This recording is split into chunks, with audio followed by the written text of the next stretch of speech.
Fuck it, we're live. I can't do it. God, that was bad. The best part is you didn't get it at first. I did not get it. No. I really should have, though. That worked amazingly well. Okay. Okay, we're live. Chit Chat is officially We're chatting. live. Hey, what's up, chat? What's up, chat? We tried to have a funny intro and it backfired like really hard.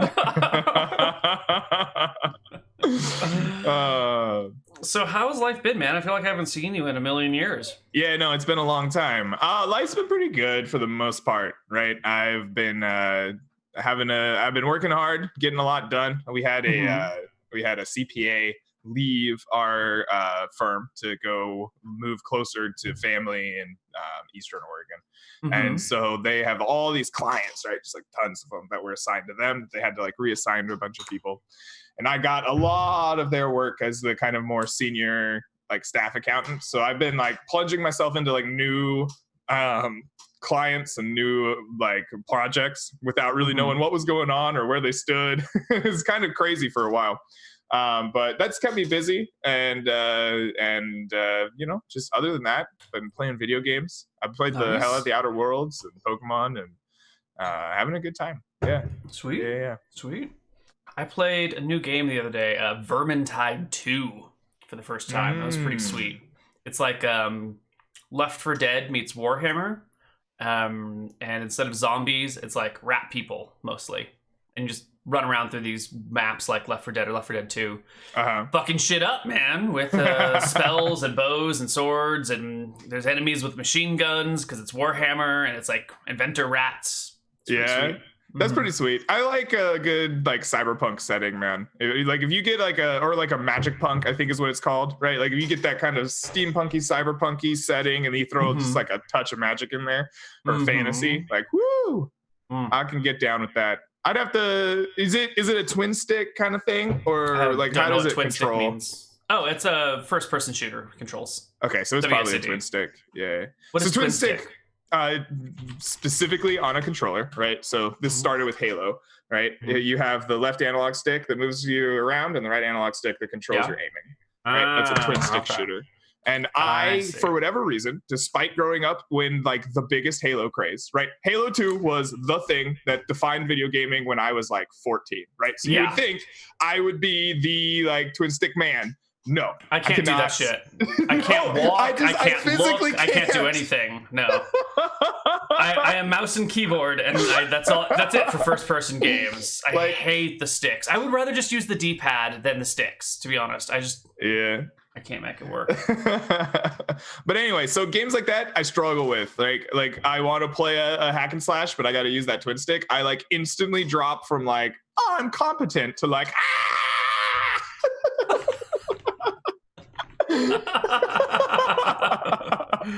Nice. Yeah, pretty much.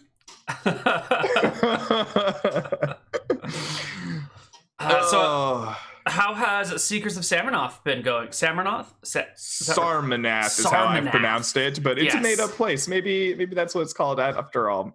It's good, man. I've had a lot of fun playing it, and I think that's like kind of the biggest thing with me is I wanted to have a show that was like really fun to do. It was like kind of like friends getting together and playing a game, you know, and less like super produced show. And I think we succeeded in not being a very well-produced show. And I know what that's like. Nice. It's really fun. We've been having a good time. It's been scheduling has been difficult recently, and I know that if I were to do it over, I would change a lot of things that I did on like my side. I kind of expected DMing in the internet, right, as like a show to be much more akin, much more similar to just DMing at home, right? I'm very well experienced at sitting my friends around the table and rolling dice and drawing on a battle mat and going to the local game shop and getting some randos together and be like, hey, I got some stuff, let's go. Yeah, it's a little different. It is. Yeah. Yeah. There's just so like not huge things, right? People have asked me in chat when I brought this up in my Twitch chat. Like, hey, you know, what do you mean when you say this? And I'm like, God, it's really hard to point to one thing. It's really hard to be like, this is different. But when you're sitting there, like there's this fifth or sixth in my case, invisible play partner whose needs you need to account for, but like don't have a voice at the table. And like that affects you in ways that you just don't understand. And it's weird. Also, just like Roll20 is not as easy as a big battle map that I can draw with wet erase markers on. It's definitely not. And you've got windows open all over the place, and where the fuck is that sound coming from? And oh shit, I haven't changed the view. People have been looking at this screen instead of the map the whole time, or the map is off play. It's very different. Yeah. It is. And it's just like the other thing too that I think is a little different is I am a high prep in-person guy, I think, but compared to the amount of prep you have to do for streaming, I think I actually end up becoming a low prep GM because I'm sitting here thinking about all these things that I should have been prepped out and done in advance, and like I normally just roll this stuff at the table. And like, I think there's more of a casualness to sitting with your friends, right? You're sitting with your friends, you got your beers out, you got some snacks at the table, and you're just kind of going through it. And so what feels really, really prepared when you're sitting there bullshitting over some beers is not really that prepared online. Online, it's like, you better be snappy, man. Otherwise, there's these big lulls and like drawn out silences. Yeah, because online people aren't fully engaged. When you're around the table, there's nothing else to do, and everyone's fucking in it. But online, like, if your turn's not coming up, you're like, oh shit, what's this thing over here? I'm gonna read this article while Sean takes his turn, or whatever, you know? At least that's what I find myself doing as a player, and I'm, like, not 100% stuck into it. It can happen. It can happen. Yeah. But you know, ultimately, good time. I think I'm going to try to wrap it up for the campaign, bring that to an end in like, I don't know, a month or so, something before the like December holidays get around. Can you give us the 10-minute synopsis of what this campaign's all about? It's kind of hard. I mean, yeah, yes and no. I can give you a synopsis, but my players are very, very good about finding something random to do and then going off just completely doing something random, and it's kind of great but also very hard to explain. Session recaps become very rambly and back and over and forth. That sounds about right. Yeah, so the Seekers of Sarnath is based on this kind of fictional world that I created, that I was very inspired by an old game called what's it called? I've talked about it on stream before. It's like the granddaddy of Western RPGs. It's based off a video game that's based off a book series. It's the Rift War Saga is the name of the books. And I was reading these, I was playing the game actually. And there's this really interesting concept where, there's these rifts that had opened up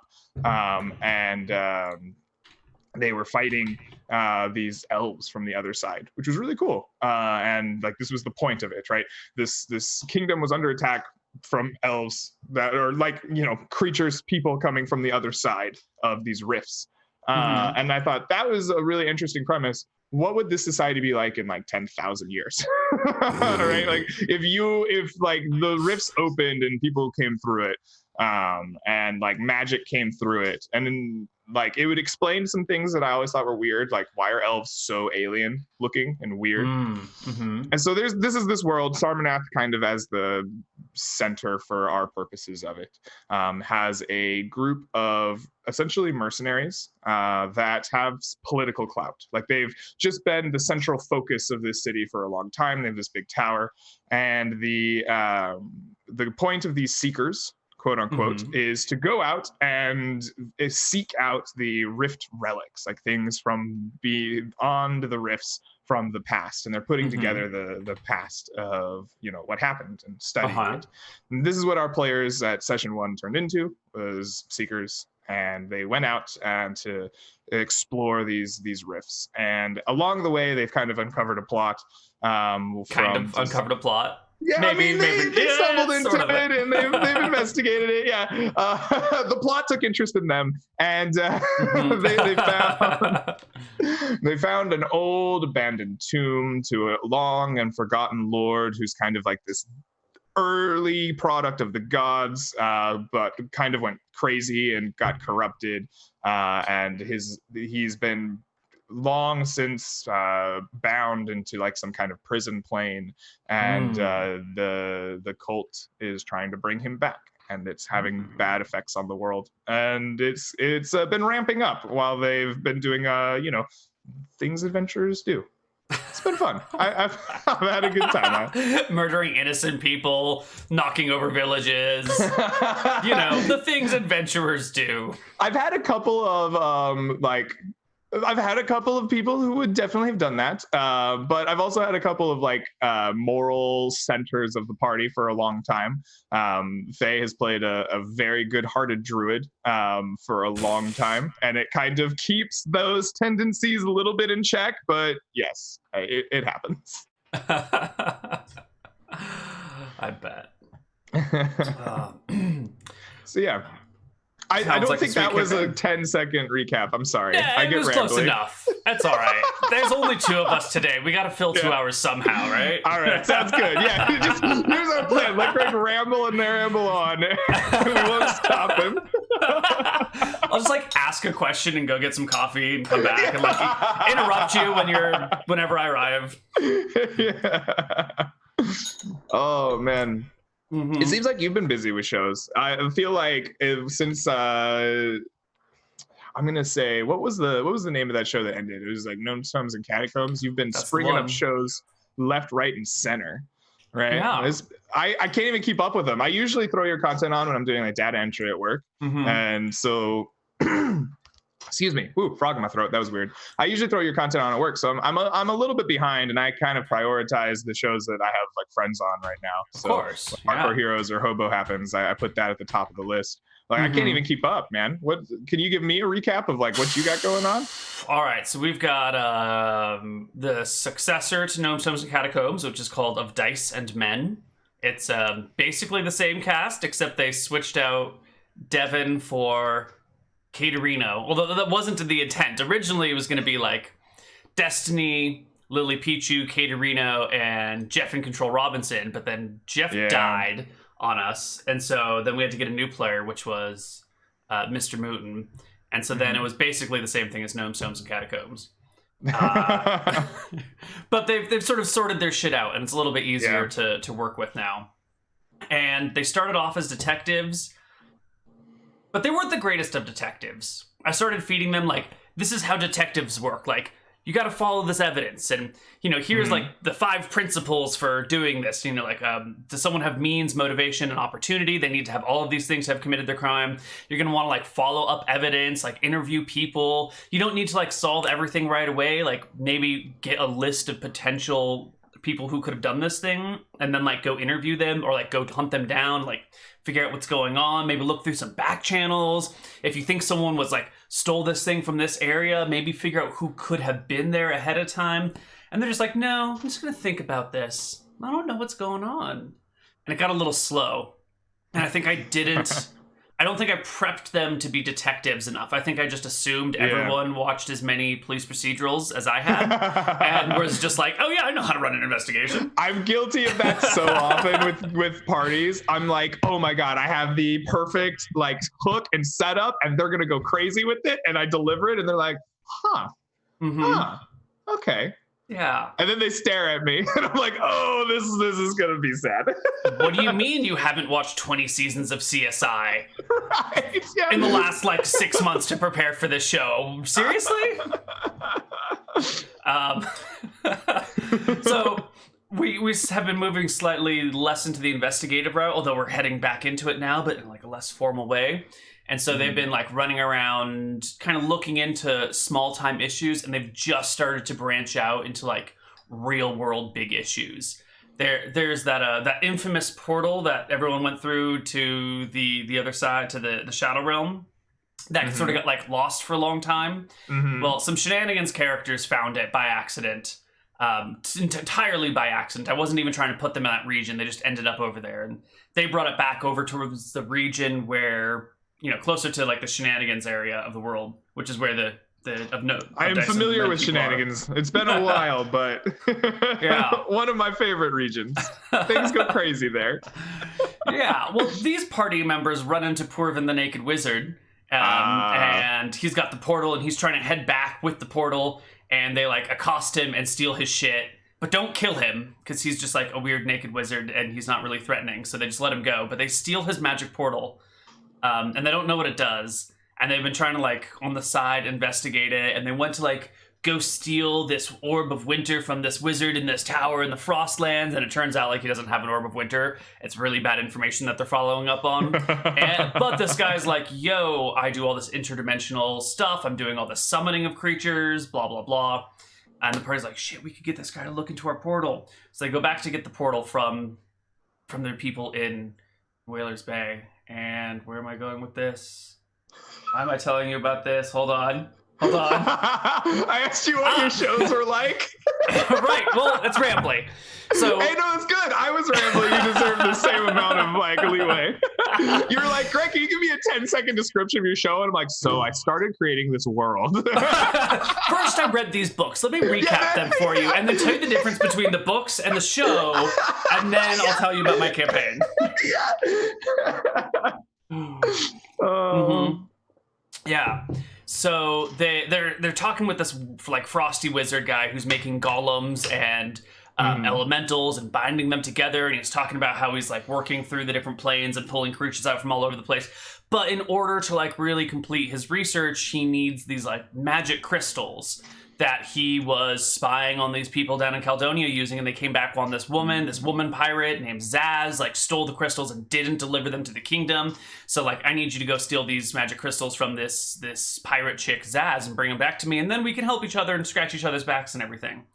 And so it's starting to like rope in some of that Fro lore, which has already been starting to be roped into the Hardcore Heroes lore, because if you've been watching Hardcore Heroes, Sean is like, I need these fucking magic crystals and shit. So it's all the pieces are slowly floating together, and this like big picture is starting to vaguely emerge in the background that I wasn't really expecting. But like, this might be spoilers, so feel free to be like, nah, Greg, I ain't telling you shit. But do you think like it's interesting to me watching your shows because there's a little bit of a difference between the way I play. I'm very a disposable person. Like I play a character, it's disposable, it's done.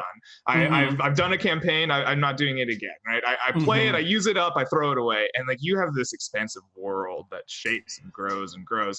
Like it feels almost like, are we coming to like a head? Like, is this like the end of like a season, if you will, in the Arcadia verse? I feel like we are approaching some sort of like grand finale for what's happening over in these islands.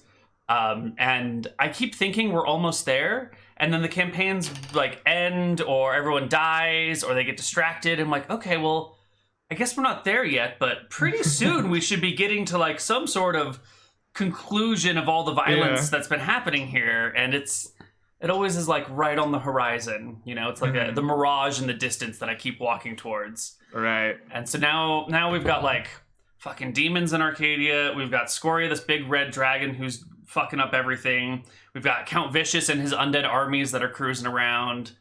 And then we've got like the hobo people, the Fro people, like coming back. And if they do make it back, like, I don't know what the fuck they're going to do, but they're going to be some sort of, way too powerful for everyone else in the entire kingdom sort of realm, which is going to be pretty sweet.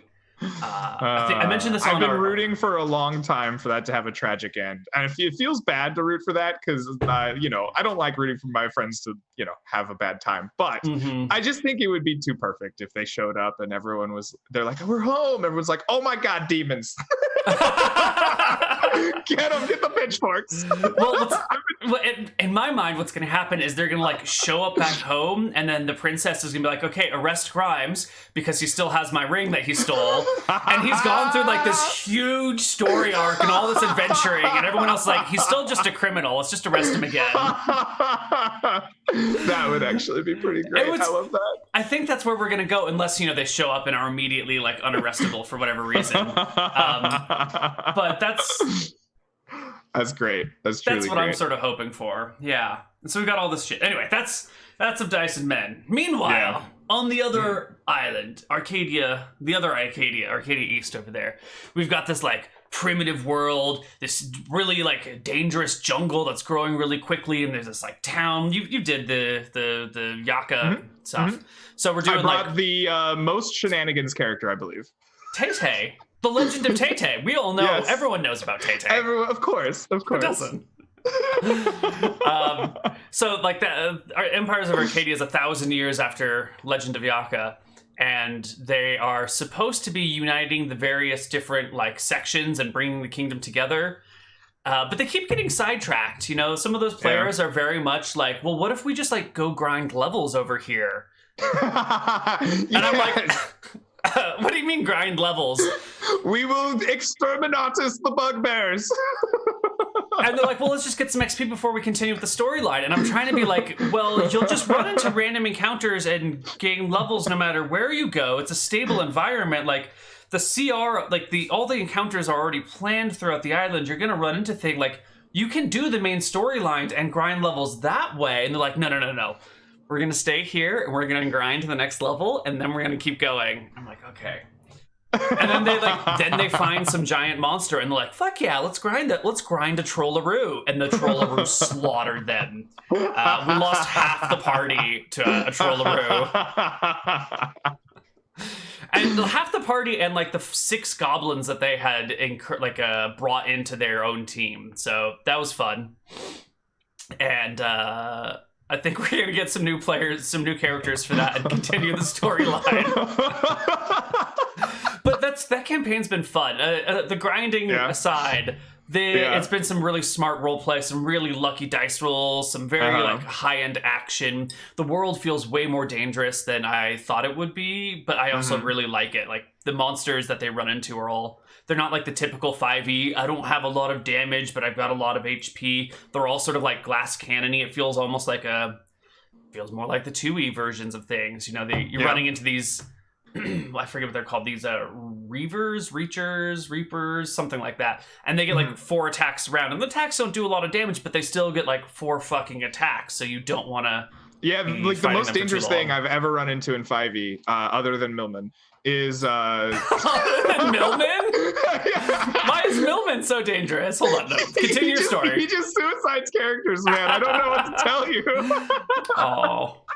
I feel bad. I have not set out to make a deadly campaign, right? I have not set out to purposely like prove a point that 5e is deadly and that I can kill characters.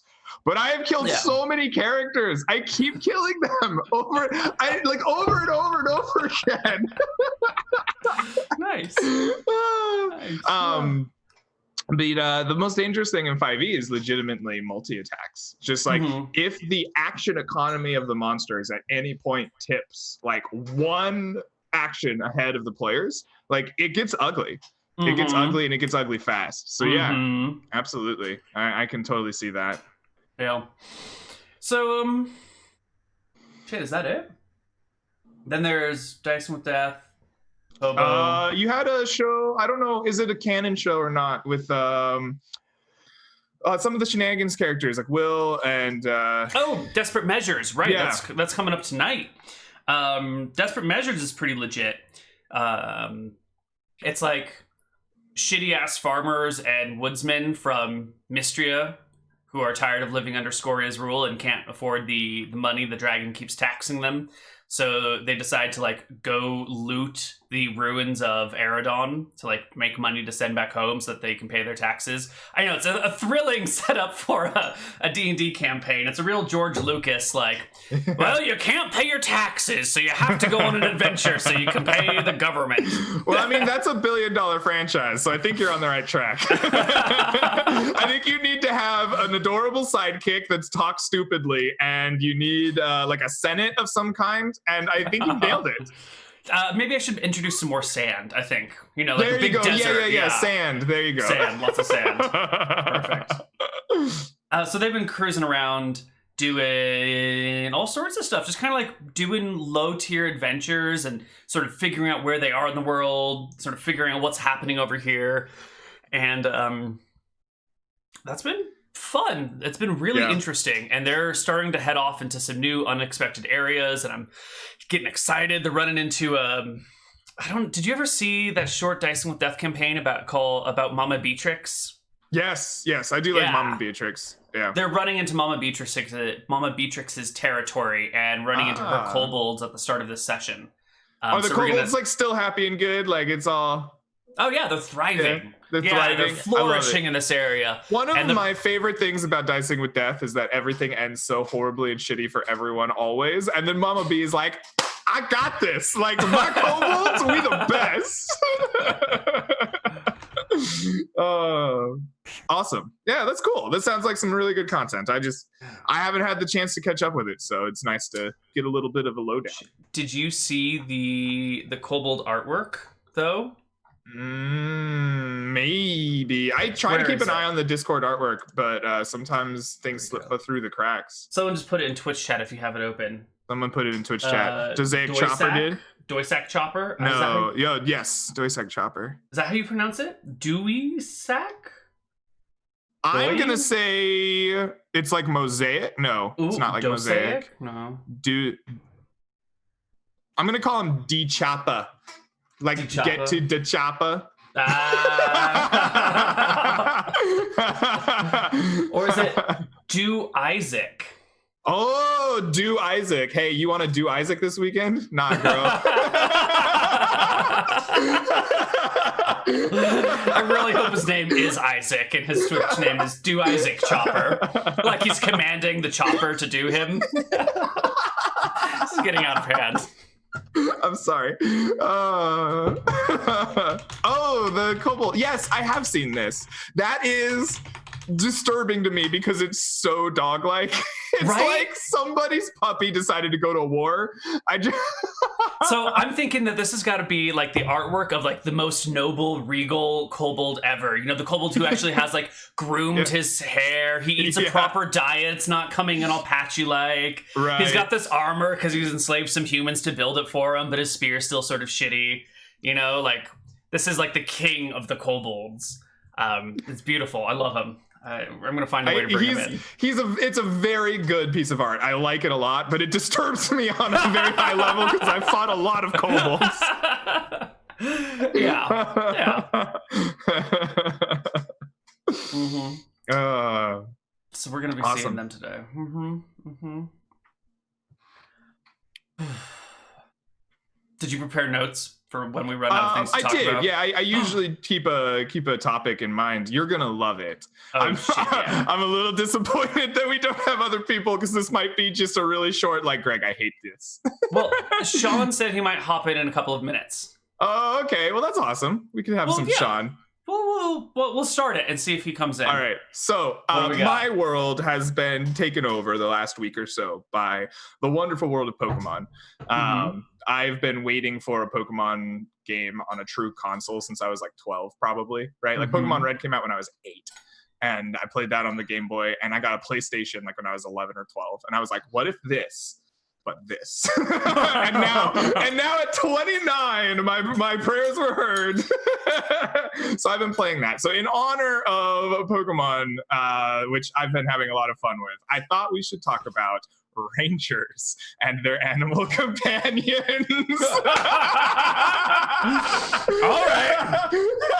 All right. So Neal, I bequeath to thee the soapbox. Please share with chat your feelings, we'll say, on. So my feelings come from a matter or a place of trying to integrate the fiction in my head with the like reality of what it would be like to live in an area. So when someone's like, I want a jaguar for my ranger pet, I'm like, cool, you're a ranger. That sort of makes sense if you can make the roles and if we can make it work in the story. Awesome. And then the area where everything falls apart is when the ranger's like, I'm going to walk into the Capitol. And I'm like, they're not going to let a jaguar into the Capitol. They're not going to let a jaguar just like cruise in with you to meet the queen or like hang around in town, curl up at your feet in the middle of a tavern. It's a fucking jaguar, right? So either like it's wildly unacceptable to have big scary monsters cruising around with you in town, or it's kind of cool, which means that it must happen all the time, and there must be like crazy wild animals in town all the time. And I can't wrap my head around a world where people are just like, come on in, let's bring the tiger into the city walls. It's fine. But don't let that kobold in. But the tiger's fine. The rangers got him. Don't worry about it. Like, it just doesn't make sense in my head. So I find the like ranger with a pet really runs into a difficult area where you try and like then manage like the wilderness and the civilized area at the same time. And it feels like the pet can't come with you, but then like, what if you hop on a boat and sail somewhere, and like, how are you gonna bring, like, what pirate guy is gonna be like, yeah, bring your tiger onto my ship? It's a confined area downstairs. Tiger will be easily spooked by all the people and the weird noises and the storms and the lightning, but bring it on. Like, it just doesn't really work for me. And so I find myself really frustrated when everyone's like, I want to have a pet, and they want the pet, but then like they don't interact with it. They maybe give it a name, but they don't really give a shit about it. They sort of ignore it until it's convenient to have it. And then I just want to like test them, like, oh, this is a thing you care about, and it's a dangerous thing, and it's a really awkward thing to have in the world. So, and I try and test people with their pets and like test their loyalty to their pets, and it just never really works out. And I find them difficult to deal with, and I just want to kill them all to make the campaign easier to run. Like, it feels like it brings more complication than it brings depth. And so I try to keep them to a minimum. How does it feel like dissimilar to you? Because I've noticed that you've had a lot of success in your campaigns with introducing like really beloved NPCs that stick around, right? And whether they fight or don't fight, right? They've integrated themselves in the party. Like, what is it like? How do you feel it's like different? Like, how does that interaction feel so much better for you than like having the animal companion stick around? So they're usually humans or humanoid creatures that would be acceptable to have in the civilized area, and then also they're like sentient creatures with the ability to speak, so they can sort of care for themselves. Like Jeeves can hang around because if we don't need him in the moment, he can just like go make dinner or whatever, and like he can sort of disappear and do background things. You don't really have to interact with him until you want, because he's got like a life on his own. But it would be weird to just be like, your tiger's somewhere, let's not worry about how it's feeding itself while you're gone for 6 months and it's trapped in your house by itself with just like the housemaid or whatever. So I feel I have a solution for you, Neal, but it might require a housemaid. So I feel like the humanoid NPCs are a lot easier to have around in the background, because they can do shit and they can fend for themselves. Maybe they need a little money here and there to like keep the shit going, but they seem pretty easy. Yeah, I don't go out of my way to make beloved characters. People just fall in love with stupid characters I make, you know? Like Jeeves, he's just like a drug-addicted old man who isn't really good at his job, but everyone loves him. And, you know, all the kobolds are fucking retarded. And I know that's not an acceptable word anymore, but these kobolds have like, they're dumb. They're really dumb. They have like the brain capacity of like a 5-year-old, but they're like fully grown, you know? So they're... People just love the dumb characters. The things that you've probably experienced this, where you like work out this complicated storyline with these interesting NPCs, and then you're like, whatever, there's like a peg-leg bartender here who says yar, and everyone loves it. To be fair, that describes so many of my NPCs. Like, I don't know, my main NPCs are probably just that dumb. I have a lot of fun playing really, really, really out there characters. I like to put on a silly voice, and I like to be, you know, like just different, right? I like to be weird, and I think Dungeons and Dragons works best when you have this like very serious and like maybe even a little dark kind of bend to it, and then you take that and you just like you place it up against like humorous moments. Like there's a lot of, we don't take ourselves like super dark serious all the time. We were dark, and then we're funny, and we're lighthearted. And I think bringing in a weird character allows for those moments of levity and brightness that I think that really puts a lot forward for the game. Like, I think it's really good. Yeah, I think you need that balance between things. Yeah. That's what I was going for with Yaromir, actually, is I thought he would be this quirky, funny, weird character that like kind of was the humor in an otherwise kind of bleak campaign, and then he was the darkest, most evil person. Like, it just went downhill, man. Yeah. Oh, Yaromir was I got beloved, tempted with the scroll. I got tempted with the scrolls, and it just never let up, I don't think. Well, I've stolen your rolling snowman idea from my other snowman elementals that this other wizard's creating. And to say, like, the description you used for the movement where, like, the bottom's rolling, but the top is still there, sort of like the BB-8 thing. Totally stole it. Stealing all your ideas for my own uses. I like it. I bequeath them to you. Thank you. Go nuts. Yeah. So okay.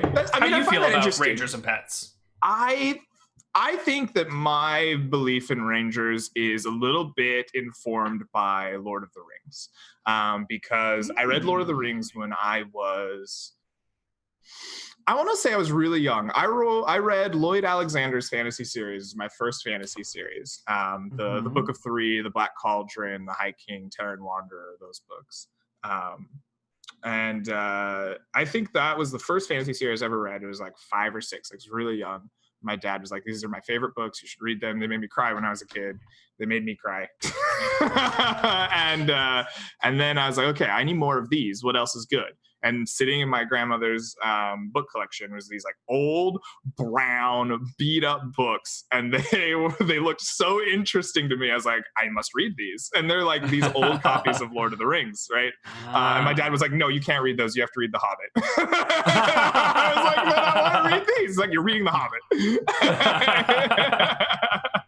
And so one of the first, so I was really young. It was probably after that time in my life, but like I was still kind of young in my reading career, and I am fascinated by the kind of like Aragorn character, this this Strider character who lives kind of in between the wilderness and in between society. Like, he's accepted in both places. He kind of has a mastery of neither, but is and I don't think he ever had a animal companion per se, but he seems like the type that would, right? And just that this concept of a character who is a bridge between the strict structural society of humans and this wild, untamed nature is it calls to me. Like, I really like that as a concept. It's hard to do in play, I've found, but I adore it. And so when I see things like Rangers and all of their stuff, I always dive into it, and I want to pull it apart and use it and play with it. And so I've always been kind of enamored with having that kind of animal companion as NPC, as like an extra extension of the character that I'm playing.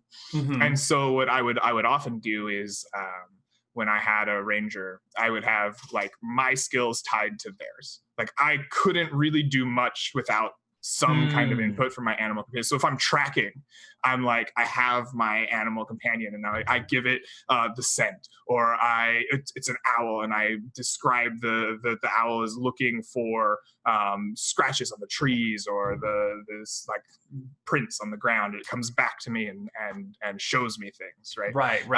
Makes sense. When I'm searching for food, my companion kind of does that. It's like the mechanical role is my character's, and then I kind of describe it as this like portion of it. See, I think you would be fun to play with a ranger, with an animal companion, because I feel like you would take your animal companion's needs into consideration, and would keep it in the back of your mind as you're going through the like, fuck, okay, we got to spend a week in the sewers of this city now. I'm not going to bring my tiger into the sewers of the city, but I feel like you would have some sort of like idea of what to do with it. I feel like you could pull it off well. Yeah, maybe that's I would like that. But I've always been fascinated by it, right? And so I guess I very rarely have had players who wanted an animal companion. The closest I think I've come is Rose in Seekers of Sarmanath has awakened a bonsai tree that she found in the sunken city of Raekwon. Has a treant as an animal companion. Yeah, it's a little bonsai tree that was dead and then got druid crafted back to life. So it's like a like less than 1 year old bonsai tree that she has awakened and sits on her shoulder. And is this your character, Sean? That has this tree? No, okay. No, that's FaZe. Welcome, Sean, by the way. What's up? Hello, but I don't sorry. really have a lot of players who use animal companions of any kind, really. It just hasn't really been a thing. They might own a hunting dog or something, but it's kind of just background. It's just something that they've acquired in their travels. And Yep. so my experience with it really have been as a player, and I find it like a fascinating piece of narrative play of just like my ranger doesn't have good eyes, but he has an owl, right? Or you know, something along those lines, and I think that's a lot of fun. Well, I have another question on the topic of rangers for the both of you. In my experience, a lot of people think ranger and think archer. But if we're going to be drawing from like Lord of the Rings for our inspiration for Rangers, Aragorn really wasn't the archer of the party. You know, he was up there with 1 or 2 weapons fighting shit. Yeah, and Rangers are often dual wielders by the books. And yet every time I have people play Rangers, they're always like, oh, I'm going to be the archer ranger. And what do you guys think about that? Well, Rangers in Lord of the Rings were like it's supposed to be the same thing in D&D where they're like the survivalists and wilderness jockeys. It doesn't translate too well because D&D is all about combat, and then they thought, well, what if we made a class that's centered around survival stuff in the wilderness, and then it just doesn't work as well as the others because it's such a niche and specific thing. Like if you're working inside of a city, suddenly the ranger doesn't work as well as an archetype. I might not be the best to ask that question to, because I am fascinated with dual wielding. Like I love dual wielding characters. I love dual wielding. I think it's just like when I play fantasy RPGs, I either go with a big two-hander or I'm dual wielding. I love the idea of just swinging in with 2 anythings and dancing around my enemies. So when I play Rangers, you bet your ass I'm dual wielding. But I think narratively that comes from a place of what is a ranger's function in a D&D world. And the ranger's function in the D&D world is this bridge between nature and civilization. And one of the ways that the most common bridge between those is either tracking to somewhere or hunting. And hunting is kind of that D&D standby of like, you're somebody that takes nature and makes it palatable for humans. You're bringing sustenance, you're bringing succor from nature. And the classic hunting like element that you see, that you think of, is the bowman from that time. And that might not even be accurate to history or to fiction, but it is what is culturally like what we think of. You don't think of the spear user that's hunting pigs, right? You think of the classic bowman who shoots the deer in the liver at 400 paces, right? Or the person who's shooting beer. As far as realism goes, I don't actually know. I do know hunting was not that common because it's actually really hard. Right, which is why it's the domain of the like specialized ranger. Right? Yeah, well, I'm talking more like the sustenance side of it. You usually just were a farmer because that was much more reliable. That's true. Yeah, I feel like people hear the word ranger and think ranged weapon, when I believe ranger comes from someone who like ranges out, being like a large area, but people they just don't think about it enough, and like ranger, the one that uses ranged weapons. Got it. Bear in mind, like that's what a lot of video games call the archer class now, is ranger. So I think there's a lot of like there's kind of that split perspective between them now. It also grew from wargaming. Yeah.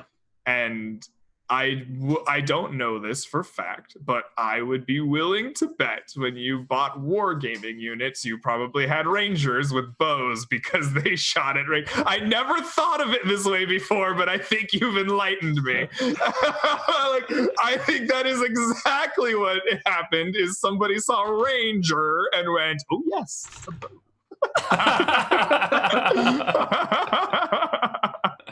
Or they needed a name for a bow unit in their war game, and they were like, no, I can't have archer. It must be a ranger. It is interesting, though, how D&D grew up from this very, I'm going to say insular, but like very niche, I guess. Niche is a better word. Wargaming kind of community. And like how the roots of that wargaming informed Dungeons and Dragons, which in turn informed popular fantasy, which in turn informs Dungeons and Dragons.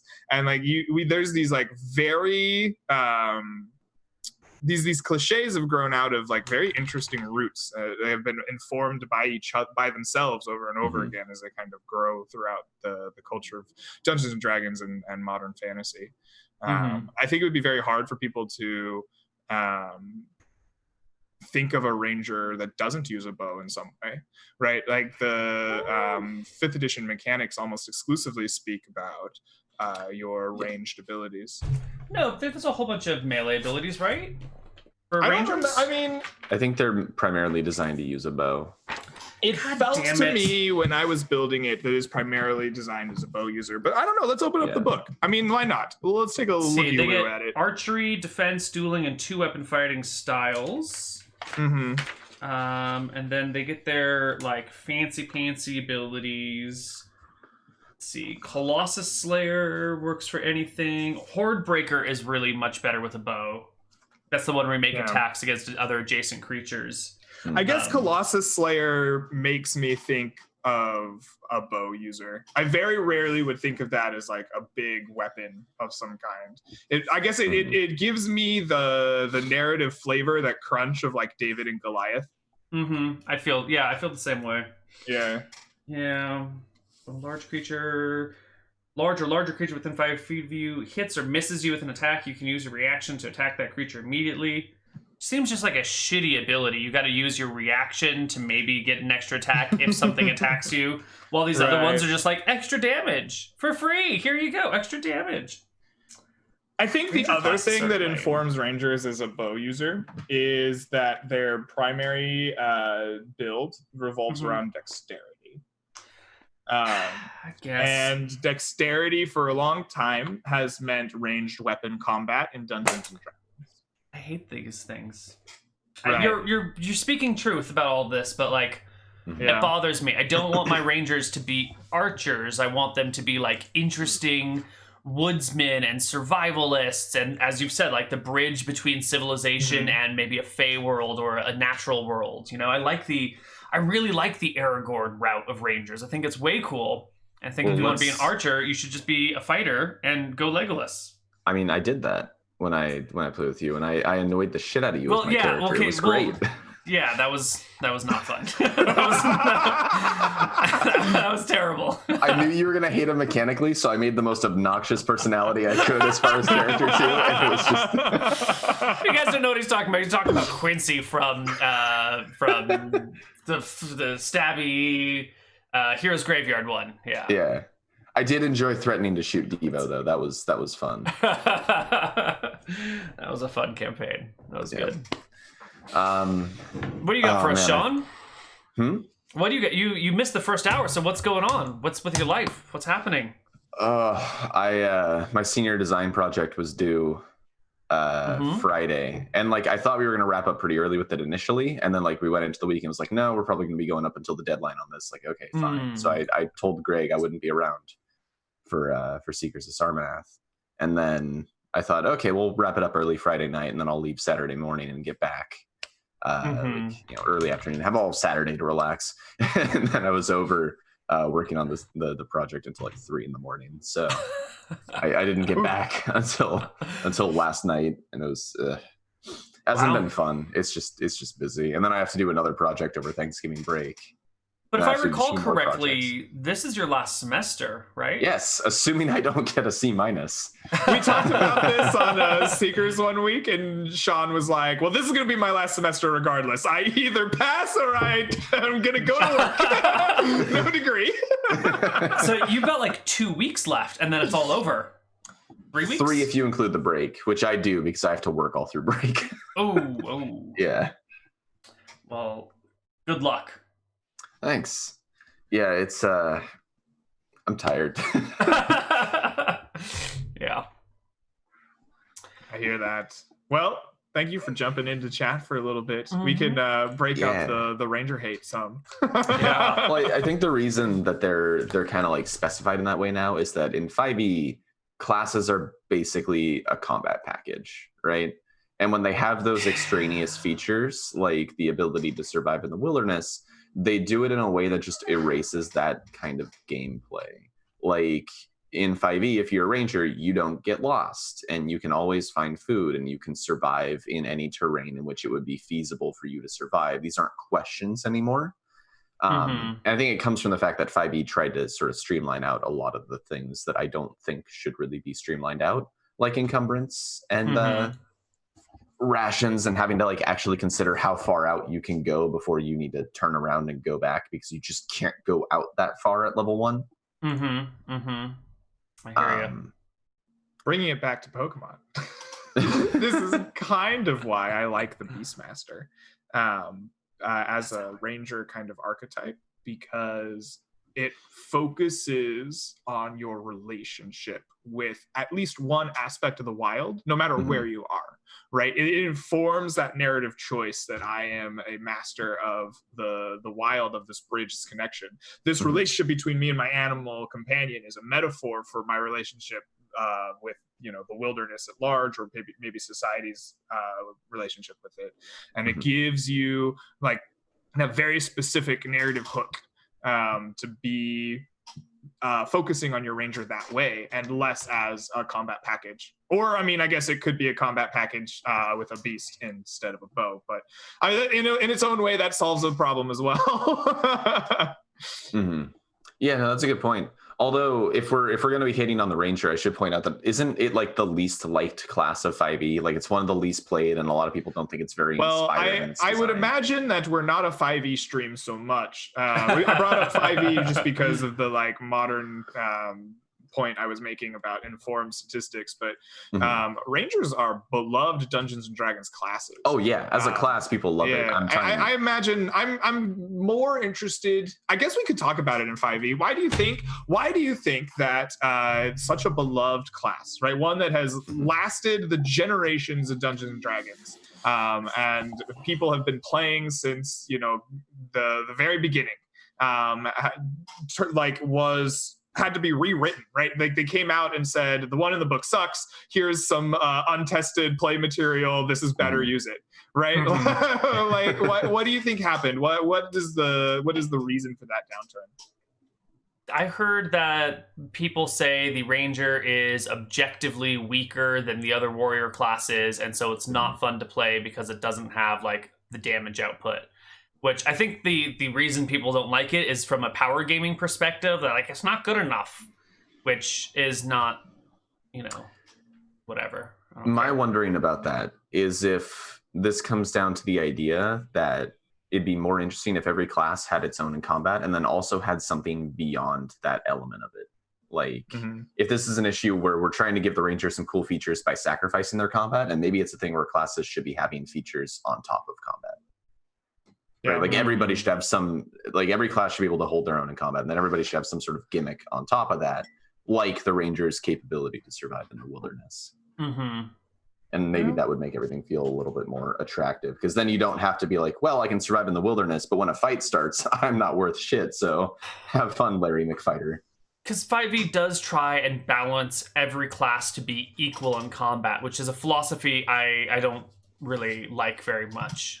I don't like it only because even. I mostly don't like it because I think they try to make every class feel the same in combat. And like, you do have spells, so there's some distinguishment, but like, they even bridge that gap a little bit with like the idea of cantrips. And the idea of using a cantrip between, say, like a ranger and a sorcerer doesn't differ that much, right? Your bread and butter move is not particularly different between the two. And I like the idea of like the spellcaster being that guy who like does something 4 times a day. Like, I can do this 4 times for you today, and it's gonna be really cool when I do it, but otherwise I'm slinging stones.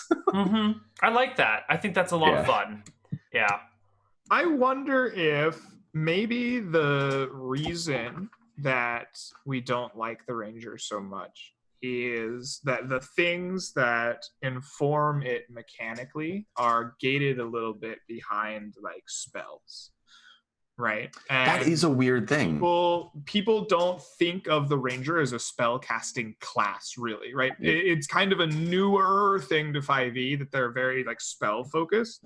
But things that they do, especially in combat, are like place a hunter's mark, right? That is a spell. That is a magical thing that increases their ability to hunt their prey.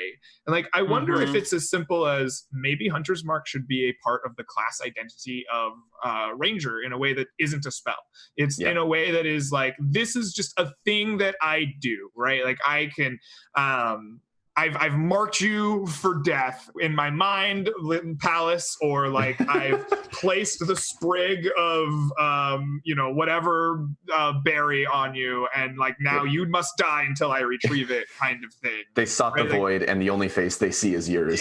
Yes, exactly. I wonder if just placing that kind of mechanical identity in spells might be the reason why people feel like the class is weak, because it doesn't do the ranger things they want to do without dipping into this kind of spell like system. I can see that, definitely. I do think it doesn't help as well that I don't think things like you can never become lost are good solutions to making rangers feel more survivable in the wilderness, because what that comes down to is the GM just doesn't bring up wilderness survival anymore, right? Yeah, it's like, something you just don't get to engage with. It's like, skip this mechanic. It's not really a buff to the class. It's like, we're not going to play this part of the game. Yeah, it's more like you're taking, if you're playing a ranger, the game says, okay, you don't do wilderness survival anymore, and that archetypally is what the ranger is supposed to be cool for, right? So like, if you're playing the ranger, then suddenly the wilderness is just kind of like a set piece where if you want to get food, you can get food, and if you need to survive for a week or so, you can do that, and there's never really an issue to be brought up in that regard. I also think there's an issue in that D&D never really thought about the idea of rangers using this knowledge medicinally, because that was a big thing that came up in Lord of the Rings. I mean, he did just say king's foil for everything, but he did give people medicine when they needed it. Yeah, I mean, I am very informed by the Lord of the Rings and Strider as a character. So when I play a ranger, I do think of them as kind of a like miniature herbalist, right? That knows the ways to stave off poisons and bind wounds. I think that's an important flavor for the ranger to have, honestly. Yeah, in fact, if I was going to create like an herbalism skill in 5e, I would probably give it to the ranger as like the first thing. That makes a lot of sense. Yeah. Maybe we need to rebuild the ranger as a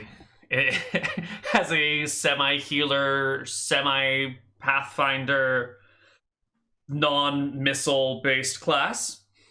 Spear-based class. I mean, you have the option to do that. You've reworked magic for arcane users. You've reworked clerics completely. Is ranger next on your hit list? Like, are you coming for the ranger? I haven't thought about it in that way, but it might be time to come for the ranger. Yeah. Or the druid, maybe. I mean, how often do people wind up playing rangers in your games? Never, because the stats requirements are too high. I think I get a ranger once every 6 or 7 games. Not very often, but it happens from time to time. We got one right now in Desperate Measures. Oh, that's right. You're playing 5e now. He's going to get more rangers now. That's Desperate Measures is still Neal, 2e. Yeah. Don't you dare go after the druid. That class is perfect. It is the best thing that second edition has in it. Have you read how they get to their higher levels? They have to go around and beat up all of the other druids, and they're level locked until they do it. Yeah, it's so dumb. It's amazing. Once you get to 15th so level, dumb. you have to find the Archdruid and beat him up, and then you can get to 16th level. Druids have a worldwide structure. At their upper levels, 12th and above, only a few druids can hold each level. Like, instantly, like, the lore this implies, druids, they're all connected. There's an entire, like, worldwide network of druids that talk together and move between each other. Don't worry how this is going to play out, like, affect the lore of your campaign. But they can just, like, they hold Congress all the time. At 12th level, a druid character acquires the official title of druid. All druid characters below 12th level are officially known as initiates. So your 11th level druid is just like the acolyte of the group, you know? He's just not a big deal. There can only be 9 12th level druids in any geographic region, defined by ocean, seas, mountain ranges. A continent may consist of 3 or 4 such regions. A character cannot reach 12th level unless he takes the place of one of the 9 druids. This is possible only if there are currently fewer than 9 druids in the region, or if the character defeats one of the 9 druids in magical or hand-to-hand combat, thereby assuming the defeated druid's position. If such combat is not mortal, the loser drops experience points, so he has exactly 200,000 remaining, just enough to be level 11. I love that. I love the idea specifically of hand-to-hand combat, right? Mm-hmm. Like, they could use all kinds of horrible magical spells at like 12th level, but the idea that they're just like, all right, let's do this, and they take off their shirts and they just beat the crap out of each other. I'm gonna get my shillelagh, you're gonna get your shillelagh, and we're just gonna... I like to imagine it's actually just a shin kicking contest. The highest ranking druid in the world is the Grand Druid at 15th level. Unlike Great Druids, we skipped over Archdruids and Great Druids at 13th and 14th level. Unlike Great Druids, only one person in the world can ever hold this title at the time. Consequently, there can only be one 15th level druid ever at a time. My favorite part is that the experience to get to 16th level is really low because they know it's really boring to be the Grand Druid. So they're like, that's why we made the experience gap to get to level 16 so small, so that you can go back to adventuring without doing too much administration stuff. No, it's the exact opposite. Druids require like twice as much. Yeah, a 15th level cleric requires 1,500,000. A 15th level druid requires 300,000 or 3 million. It's double. Oh no, okay, at 17th level it drops back down to 500,000. Oh, maybe that's what I'm thinking. So you hit 16th level, and then your XP drops again? Wait, hold on. What the fuck is going on here? It's because you eventually retire as the Grand Druid. Yeah, once you hit a certain level, you just move on. You're too cool to be the Grand Druid. A druid. So now you're just this uber super druid that doesn't have a title, just masquerading around the world as a flower. You're at the point where you can go to the other planes. Like, you can go to the plane of fire and just chill as like a fire entity. Like, you don't need to be the Grand Druid anymore. Yeah, you essentially pull a Luke Skywalker. You just like phase shift into Force Ghostland. The position of Grand Druid is not won through combat. Instead, the Grand Druid selects his successor from the acting Great Druids. This position is demanding, thankless, and generally unexciting for anyone other than a politician. After a few 100,000 experience points of this stuff, any adventurer worthy of the name is probably ready to move on to something else. For this reason, the Grand Druid reaches 16th level after earning only 500,000 experience points. Mm-hmm. After reaching 16th level, the Grand Druid can step down from his position at any time, provided he can find a suitable successor. Another druid with 3 million XP. On stepping down, he must relinquish... Oh, because Grand Druids get 6 spells of each level instead of their normal progression. And can cast up to 6 additional spells, either as a single spell or as several spells whose levels total to 6. Which is pretty cool, being like, you hit this level, and here's this huge power spike, but it's really boring, and only a politician would want to do this. So you give it up, and you get rid of all of your spells, which is weird. Okay.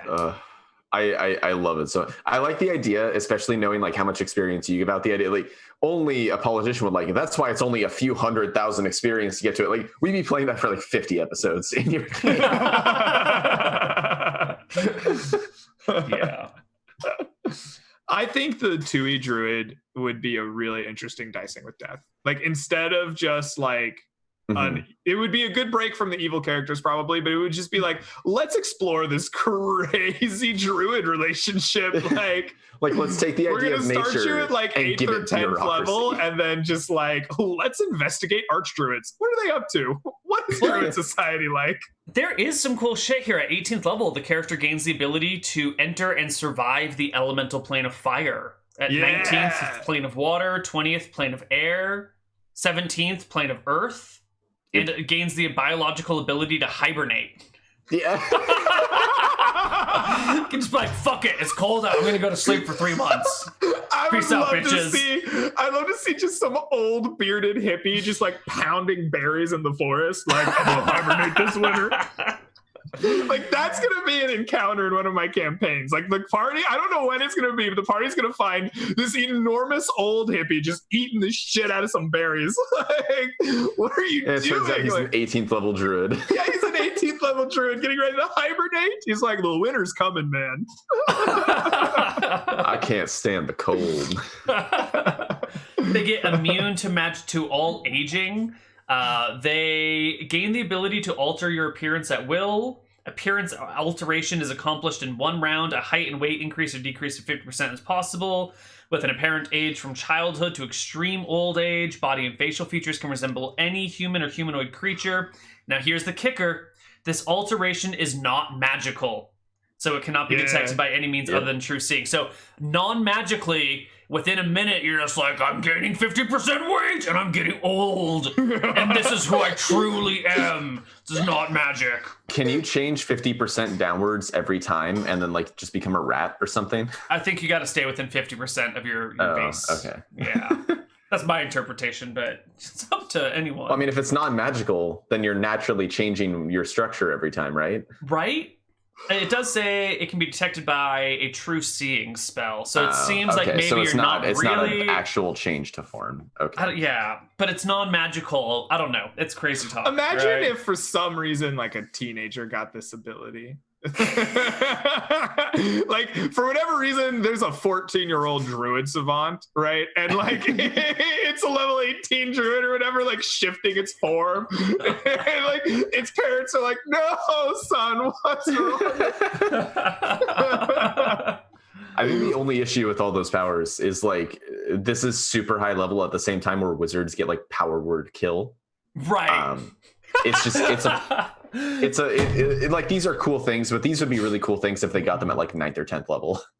It's like power word kill versus hibernate. Yeah. I mean, there's only one choice here. I'm going hibernate, thank you. Power word kill doesn't work if the dragon has magic resistance, so you know what I mean? I can always hibernate. Let me say, what's more likely to win the fight against the dragon? Power word kill or hibernating for 10,000 years? I think I will wake up with no dragon. Just skip time. Yeah. Like, ooh, this timeline looks fucked. There's demons everywhere. I'm gonna wake up when the demon problem's solved. Classic. That was not where I expected the animal companion ranger discussion to go, but I like it. I can see how you would love the druid, but I think I hate the druid for the exact same reasons you love it. It's so good though. But yeah, I do agree with you that the Beastmaster archetype is probably, or what are they called? Like the progression path or something for rangers. The Beastmaster is probably the most rangery of them. Let's see. In the book, they are called Ranger archetypes. Yes, my only complaint with this kind of feeds into my issue with animal companions in general, in that most people I see are not interested in them.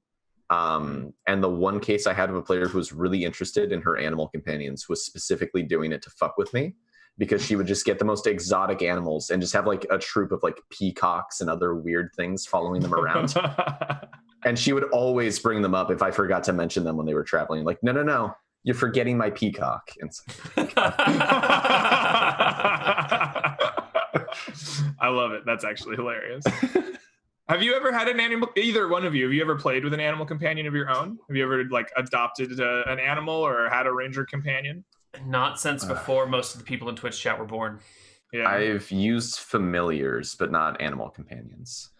What are your thoughts on familiars? How Familiars do they... fulfill the function that I think animal companions should fulfill. Yeah. Like, I think the idea of using a familiar for like scouting and stuff like that is really cool. And that's the kind of thing that I imagine from animal companions. But then again, I'm kind of thinking Lord of the Rings here, where like Aragorn tames the horse, right? Right. I think a lot of people go like, I want a tiger or something. It's like, I kind of want like an owl or something that's just like kind of cool and has like a niche utility function and isn't meant to be the primary driver of combat. That's kind of where I would go with an animal companion. So I feel like familiars are more my speed. I think you're spot on here. The familiars get past a lot of the problems that you have with ranger animal companions, where I think you weren't here for this when we were talking about like the person has their tiger companion and they just want to bring it into the city for like a month while they do city stuff, and it feels like it wouldn't work. That's true. A wizard can sort of like snap their fingers, my familiar is gone, snap their fingers again, their familiar is back. And that ability to bring it out and back in solves a lot of the like, well, what does your tiger do for a month while you're taking this boat ride over here? Or do you leave it in the inn? Like, that's a good point. Also, I feel like, because second edition had the thing where if your familiar ever died, you lost a point of constitution, right? Something like that, yeah. I feel like that would be a great feature for a ranger. Like the idea of if you lose your animal companion, the shock of that like emotional blow, like genuinely physically affects you. Like a lot of the things about familiars in D&D are things that I'd want to just take away from the wizard and give to a ranger as a replacement to animal companions. It's not a bad idea. Solid idea. You just like them to be temporary, I guess, is what I hear. What we need is a ranger with Pokeballs. Because then it can just... not in like the idea of summoning and dispersing them, more just in the idea of like your animal companion is not so much a combat feature as it is like it can do these other useful miscellaneous things for you, and don't let it die because then you'll lose constitution. That's my thinking.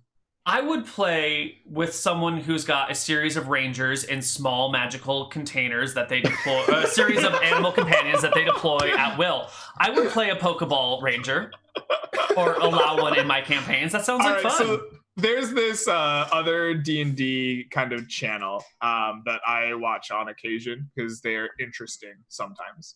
And they had a villain, a hag, who polymorphed creatures, like villains, like a troll, right? They polymorphed like a monster from the monster manual and kept it as a squirrel in like their satchel.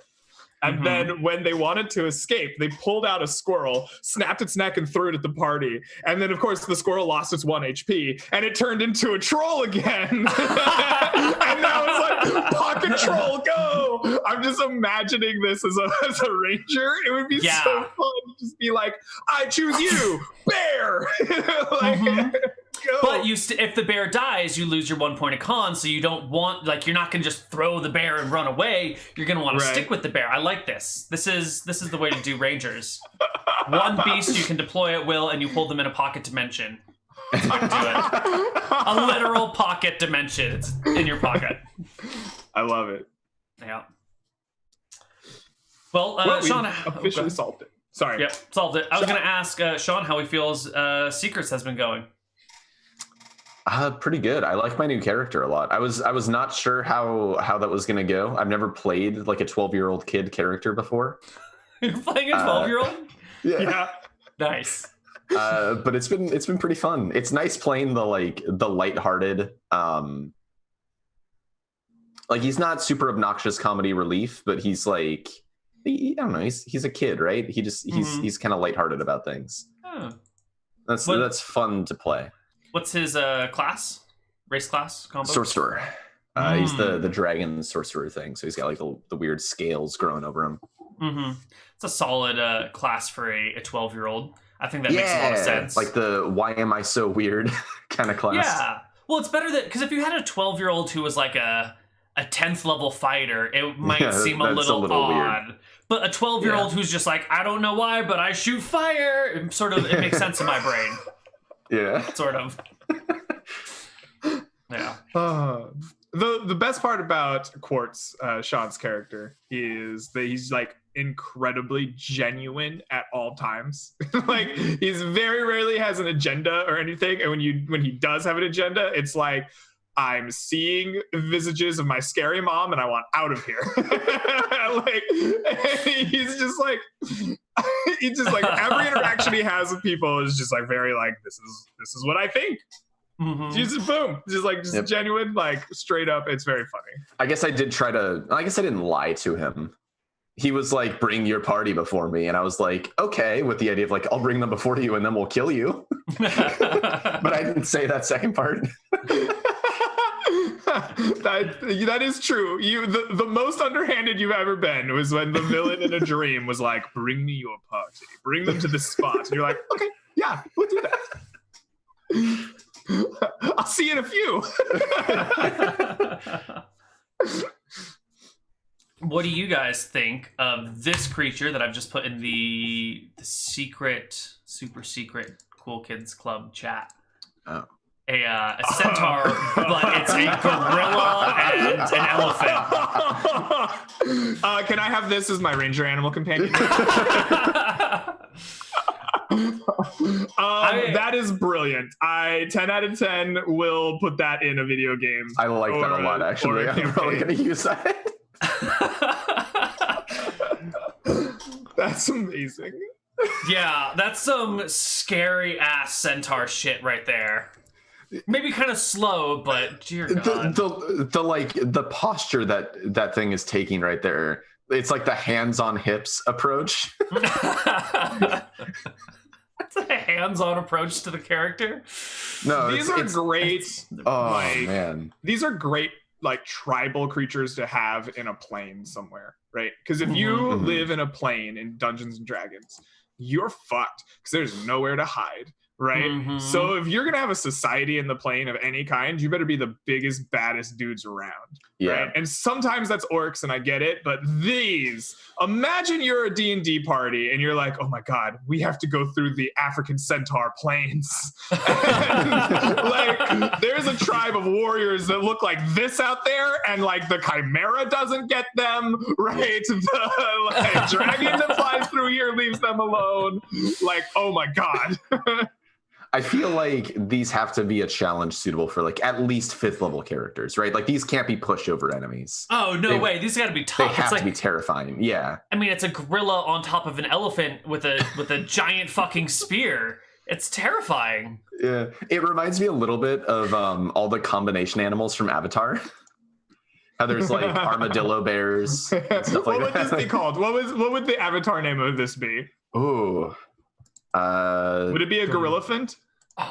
Oh, that's a good one. I like that. Gorillafant. Gorillafant. I could do it. Yeah. Mm-hmm. Fucking beast. I think the other way with like elephant and gorilla doesn't work well. Yeah, because then you're like elephant gorilla, and it's too much of a mouthful. It is. Alilla? The Alilla. I like the gorillafant a lot. That's a good name. Gorillafant is good. Mm-hmm. Nice. Did you ever see Avatar: The Last Airbender, Neal? I have not. No. It's a great show. It is one of my favorite shows. I highly recommend it. It's a kid's show. Like it is for kids, but it is immensely entertaining. I think that it is one of the best kids shows in terms of like, yes, it's for kids. Yes, it has kids humor, but it doesn't talk down to kids at all. It's like a really good fantasy show. I like the term for families for that one. Like things where it's kid friendly, but adults can enjoy it too. Oh, absolutely. Yeah. I watched it at like 16, right? Or 17. Like I watched it at 23. Yeah. My 50-something-year-old cousin with his kids in high school watched it with his kids and loved it too. So yeah. Mm-hmm. Yeah. Uncle Iroh might be one of my favorite characters of all time. Like one day I will find a way to be Uncle Iroh in a D&D campaign. Trumpet C is playing Uncle Iroh in our Arcadia East campaign right now. Oh, is he? Nice. Mm-hmm. He's playing a monk who has words of wisdom all the time. I love it. Mm-hmm. I love it. I still haven't watched Legend of Korra, but I don't know if I'm going to. I've heard so many mixed things about it. I've watched enough of it that I found it not really for me. It's good. It's a good show, but it doesn't scratch the same itch that Avatar did. And for some people, it scratches a different itch that's way better. And for some people, it scratches an itch and they don't like it. Right. It's a good show. It's not necessarily for me, but probably worth checking out to see if it's something that you're into. Okay.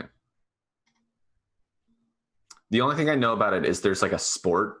It's like bending combat as a sport, and they like throw discs at each other to try and knock everybody else off an arena. And I was like watching, I was like, I don't understand. They're different shows. They're very different, but they're worth. Okay. They're good in their own ways. They're worth checking out. For me, Avatar: The Last Airbender is the way to go. But for other people, that might be Korra, right? Okay. Like it scratches a different kind of itch, which is I like a lot. Sometimes you get sequels to shows and they just do the same thing, right? And I feel awkward saying that because one of the criticisms I have of bands often is like, this is what you're good at. This is what you're known for. I like these songs. Yeah. Make more songs that sound like this. Yeah, and then they complain like when Green Day isn't the same as they were like 20 years ago. It's like, just move on, dude. And like, I'm guilty of that because I like what I like and I want more of what I like. But at the same time, just remaking the same thing isn't good. And Korra didn't do that. Korra gave you something new and different. Cool. And I think it should be respected for that, even if it doesn't scratch that same itch. Yeah, I heard that Korra was an attempt to like, because the kids are older in that, right? Like they're 17 or something. So it was like, I heard that it was an attempt to approach some like more like late teen themes as opposed to Avatar, which is mostly like 12 to 14-year-olds. Yeah. The biggest complaint I hear about it is that, particularly in the first season, it's really meandering and slow. Like, it doesn't really have a sense of direction or plot. It just kind of, like, happens. But yeah, I'll give it a try. I think that's a fair criticism of the first season. I'm not sure how much it matters, but it's fair. Yeah. Okay. Yeah, I might give it a shot at some point. Yeah. Neal, what have you been watching lately? I watched a few episodes of The Good Witch, but it felt like there was something I was missing. And then I did a little bit of research, and it turns out The Good Witch was like a whole series of made-for-TV movies that stretched back for like 20 years. And the TV show The Good Witch is like the continuation of that storyline, and sort of makes sense why it felt really bland and boring and like not anything was going on, because apparently there's this huge rich backstory that I'm missing. So I stopped watching that. Let's see. The Good Place. Fucking love The Good Place. That's golden. The Crown. Super good. Neal has been watching Impeachment. Watching impeachment hearings, yes. Good on you for restreaming that, because like that is a brave choice that I would not have made. It is really draining to be listening to these people all day. I bet it's tough. It really shocks me how long and slow these proceedings are when none of the basic facts of what launched the impeachment proceedings in the first place have ever been disputed. Even their own memorandum said that he did the thing that they're launching the impeachment proceedings. It really shocks me like how much obfuscation that there is going on in that. Yeah, the whole thing is just a fucking nightmare, and the partisanness of everything these days makes it so hard to watch these, because it's not like you've got all these elected officials who are genuinely concerned about the state of politics and it's like clearly I've already made up my mind, fuck this guy, or you're all a bunch of fucking assholes, he's the greatest person ever, you're all crazy. And that there's like, man, I just want people to like act on the behalf of the public good. Yeah. You know? That, what do you think of Adam Schiff? I'm curious here, because when I first heard him, I thought this guy's boring, and that might be a good thing, because maybe that means he's more of a genuine person, not a politician. No, I think he's a politician down to his core, and he's just really boring when he does it. Yeah, I think he is a douchebag, who puts party before politics. And I know it's sort of mean to say, but he's got the weirdest bug eyes in the world, and he sort of scares me. I kind of feel like he's going to creep into my bedroom at night and steal my soul. Have you seen his big bug eyes when he like stares and they get so wide and they stick out? It's terrifying. Wait, so Croak is an elected official? Yes, absolutely. Hold on. Have you not seen Adam Schiff's bug eyes? I've seen Adam Schiff, but I don't think I recognize. I don't believe I've seen the bug eyes. If we're gonna match Croak to a politician, I feel like I have to match him to Lindsey Graham. Because like I might shit on Adam Schiff a lot, but I don't know if I can call him depraved enough to be Croak. Sure. Here are classic Adam Schiff bug eyes. This picture I've linked to you is not photoshopped, and it's not like an unusual expression for him. This is how he will stare at people all the time. It is quite a stare. I will give him that. I will give him that. It's not quite Paul Heyman, but it's a good one. Yeah, they just sort of stick out of his head. It's weird. Yeah. I've been really disappointed by Adam Schiff and David Nunes. The counsels, the lawyers who have been asking questions have been pretty good usually, but the politicians who have been asking questions have been pretty bad. Yeah. Somehow, like the deeper ones, like if you skip to the very end, and it's like the last 10 people asking questions, they somehow have managed to be getting better questions, or at least less partisan questions. I feel like the first people who ask questions are like doing the song and dance number. I wonder how much of it is a race to the bottom, where like you might have somebody who goes in like, I want to ask questions that to like ascertain the facts of what happened, but then like everybody around you is like, I'm gonna make a speech in support or in opposition of Donald Trump, and you're like, well, whatever I try to do that's honest here is gonna get drowned out in all this noise. I might as well join in. It's bad, man. It's bad. Can we just get rid of them all? Can we just it would be very hard to do. Can we not have an option when we're like voting for politicians to be like, reject all of these candidates, give me new people? I think that's called writing in. Because then two things happen. The same candidates get elected anyway, because that doesn't happen like widespread. And if it did happen, then we would have no functioning government, which would be as bad. Well, what about this? What if instead of having like an election and two people run, what if there's like the primary election where it's like, do we want to keep this same person in office? And if you vote no, then they get kicked out, and if you vote yes, then we don't even bother with all the like running and bullshit back and forth, and we just like decide, do we want to keep this person, yes or no? That would all be right, really interesting. Candidates. I have no idea if that's a good idea or not, but I am fascinated to see how many people actually get to stay, because I imagine no would be voted on like everyone every time. Well, my thinking was that if we really want to like break out of the sort of establishment chokehold that politicians have on politics, the best way you could do it would be tiered voting, where you could say, this is my first choice, this is my second choice. Because then like one of the big reasons people don't vote third party is they're like, oh, if I vote green, there's no way this person's going to get elected. Also, Jill Stein's an anti-vaxxer, so why would I vote for her? Right. But like if you can vote third party without essentially throwing your vote away, I think that's going to encourage a lot more people to vote third party, and then they can kind of vote with their conscience and not feel like they have to vote for that sort of cynical outlook of, well, okay, my Democratic representative is a bastard, but the Republican alternative is kind of buying into this theocratic dominionist bullshit. So I'm gonna vote for the safer option, even if I don't like them. I completely agree. I would love a ranked choice or a tiered voting system, and with modern technology, that is really easy to accomplish. I can imagine that might be difficult if you have to collect 100 million votes and be like, shit, all right, we got to do this ranked choice thing. How does this work? Okay, let's scratch out this person, retally again, scratch out, retally. I think now it should be pretty easy to handle. I'm in favor. There's something else I wanted to say on this, but they're in local elections in California and here in Colorado. There have been things. I think it's like judges and a few other things where the vote is for this. It is like do we want to remove Judge so-and-so from office? Yeah. And then has anyone ever stayed in that? Right? Like, I guess in local elections, your popularity. Yeah. Well, usually those get brought up because there's already a big push to like recall a judge. Mhm. My general skeptical. theory is if we did that on a national level, any politician in national office, right? We'll get tossed. Probably Will get tossed. Like, I don't think they would ever stay. I don't think the only person who would ever stay have would a vote maybe be yes the president. stay. Yeah. You don't think that we might eventually get someone who is good enough that 50% of the population would want to keep them around? I think the president. Because I don't think is the it's a only role that matter would of ever being last. good or bad.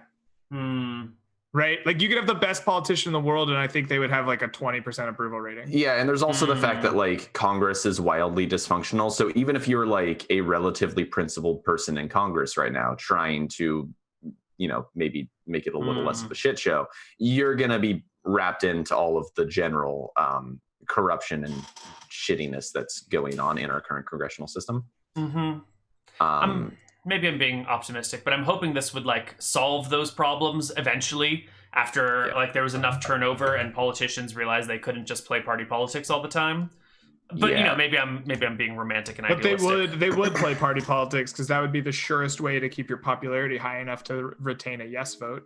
If you mobilize all the people who are hardline party people, maybe you could get 50%. So, are you a fan of action? Like, do you like action movies, action shows? As a palate cleanser, can I make a recommendation? Because I found the most insane show in the world on Netflix, and I feel like everyone needs to watch it. This is why I brought up what were you watching recently, and then we went down Politic Lane. It's okay. Politic Lane looks really attractive when you first walk by it. You're like, ooh, we should go down there. And then like halfway through, you're like, and then it's super I think depressing. this detour was a mistake. But the Netflix show that I found is called Wu Assassins. This show is a kung fu. First and foremost, it is a kung fu action show. If you like kung fu movies, they have kung fu for you. Wu Assassins is based in modern day San Francisco, where in Chinatown, where a chef has ties to either the Yakuza or like the Chinese mafia, but like Asian mafia, and they run Chinatown. And he's got a good heart. He's not part of the problem. He just has, family ties. And he is gifted with the magical power of the Wu Assassins, so that like these ancient monks like imbue him with kung fu, and like he can shapeshift his face so no one recognizes him. And these mob bosses have magical like powers of the Wu. And like they're trying to take over the world and starting in San Francisco. And he has to like learn how to become the Wu assassin and like deal with his like problems in life. Like he has like a druggy sister, and like his parents are overbearing and traditional, and like there's so many good B plots. There's this Chinese restaurant that got funded by the mob, and now this girl is like doing illegal street fights in order to earn the money to pay off the mob to keep her restaurant. Like, it's amazing. Awesome. And insane. The show is insane. It doesn't make a lick of sense. It's confusing, and it is so wonderful. Like, I want everyone to watch this show. It's so good. Gonna go and add that. The best part, yes, someone in chat, Britannic, whatever, in chat, it brings up a good point. It was made by the people that made The Raid. And if you've ever seen The Raid, it is like a top tier action movie. Like, if you like kung fu action, The Raid is R-rated. It is intense and violent, and it is good. I looked this up, and it has a 6.5 on IMDb. That's exactly what I wanted. I wanted exactly a 6.5. Because if it's too high, then you're like, I don't know about it being too weird and not making sense. But if it's too low, you're like, I don't know if this is as good as Greg says. 6.5 is perfect. Like, this show is probably what he's saying it is. There's this Chinese girl that keeps showing up in his like dream world thing that only takes a minute, and she's like, you will be a killer, and he's like, I'm not a killer, and then she's like, you will be. And she's like, punch this boulder to death. Like, she's like, move this boulder from here to here and your training will be complete. And he like is moving it, trying to move it. He ends up like punching it into a million pieces with like hammer fists. It's amazing. Oh, this sounds great. Everything about this show is insane and wonderful, and like I feel like you need to watch it. So if you need a palate cleanser from the occasional trip down politics lane, like Woo Assassins, baby. And The Raid? The Raid is a movie. Yes, The Raid and The Raid 2 are movies like that hit theaters, and they are simple movies, like drug dealers and mobsters in a big building, and there's bad shit going down, and we're gonna we're gonna gun fu the shit out of it. It is great. Nice. It is a simple premise. It is just pure like kung fu and like guns to the veins. Like, it's good. And The Raid 2 is good as well. Good. They're both excellent. The Raid is better in my opinion, but they're both excellent.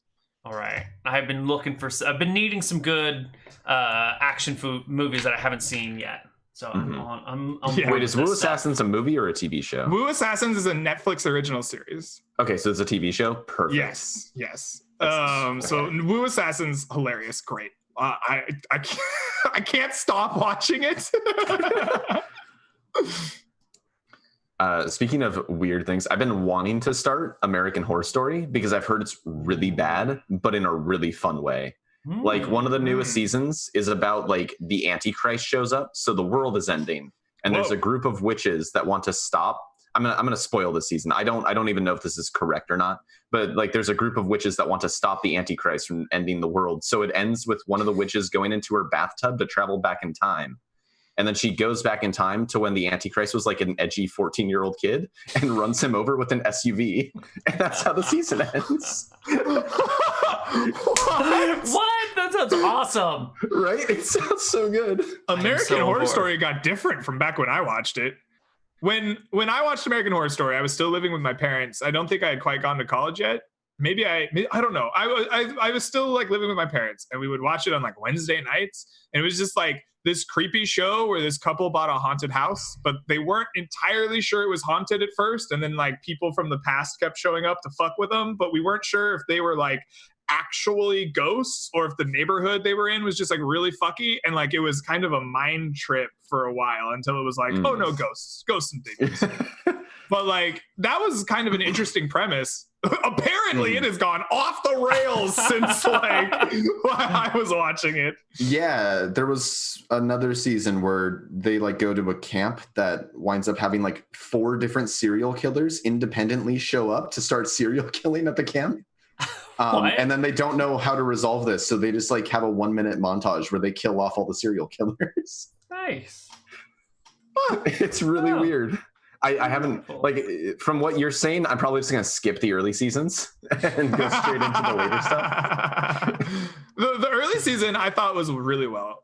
I thought it was well acted and like was an interesting kind of like, there's spooky stuff happening. The audience is pretty sure it's spooky stuff, but the people like experiencing it are like, are we just like getting harassed by weird people in the neighborhood? Is like the house actually haunted? Like what's going on? Although there was that time, well, thinking about it, I'm pretty sure the lead got like impregnated by a ghost at some point. She had to have been pretty sure. You know what? That show was a little weird at the time. That's a little weird. Yeah. I kind of put that. I'm thinking back to it now. There was some weird like stuff in that show from the beginning, but it felt more like felt more reasonable. Look, if you skip over the ghost impregnation scene, yeah. Let's see. What else has been coming up lately? I even watched anything interesting? Are you guys familiar with the character Elvira? It's the like the vampire looking goth lady with the giant boob window. Well, I've only like seen her character around. I've never really watched any of her stuff before. But apparently I have learned that she's basically like the older version of MST3K, where they watch really bad sci-fi horror fantasy movies. Yes. And then she just like talks over it sometimes and like makes bad jokes about it. And she's just like some sort of weird like redneck hick entertainer who wants to go to Vegas and like be a Vegas entertainer, but is now just like talking about shitty old movies. I don't know. It seemed pretty interesting, and I watched a couple of the old ones, and they're pretty hilarious. Out of like weird stuff from the past. That was fun. Yeah. Yeah. The movie Macabre. The movie Macabre is interesting. Like I wouldn't call it MST3K so much, because like their whole point was to take really terrible movies and just riff on them. But like the movie Macabre is kind of like, let's examine this relic of like weird old things. Like it's weird as shit. Like I mean, the movie, I watched like 2 of the movie Macabres and they were bad. I watched Count Dracula's Greatest Love, which was terrible. It was so bad. I think my point is like, yes, they're bad movies, but it's less like, let's riff on and joke about the bad movies. And movie Macabre is more like, look at this. Isn't this weird? Why did they make this choice? Here's this. See it. See this weird thing. Acknowledge that it's weird with me. And then They Came from Beyond Space, which I couldn't even finish because it was so bad. Oh my god, I applaud you trying to watch They Came from Beyond Space. Oh my god. In college, we had a group who got together every weekend to watch movies so bad they're good. Like the staple movie, if we couldn't find anything else that week, was Mega Shark versus Giant Octopus. Like this is the type of movies that we were watching. And we tried to watch They Came from Beyond Space, and that was a mood killer. Like there was not enough beers to get that in. Yeah, that was a tough one. That sounds like the Star Wars holiday special, where like we had just watched like The Room and Birdemic, and we're really excited for like bad movie, and it was just so boring. There was one commercial that was really fun, and everything else was really boring. I have heard nothing good about that. Like nothing like redeemably. It's fun to laugh at. Good. It's like a poorly handled musical. It's a musical, by the way. In case it's a musical. Yeah, it's a musical. Holy shit! Yeah. What is Han Solo favorite?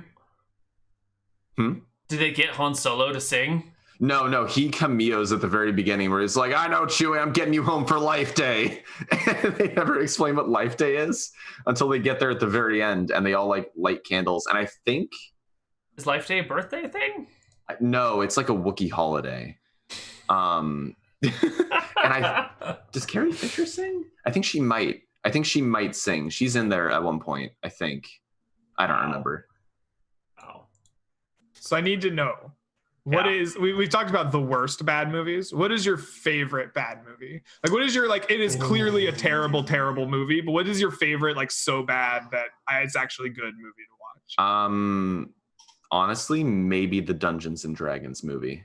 The 2000 Dungeons and Dragons movie. With Jeremy Irons? With Jeremy Irons?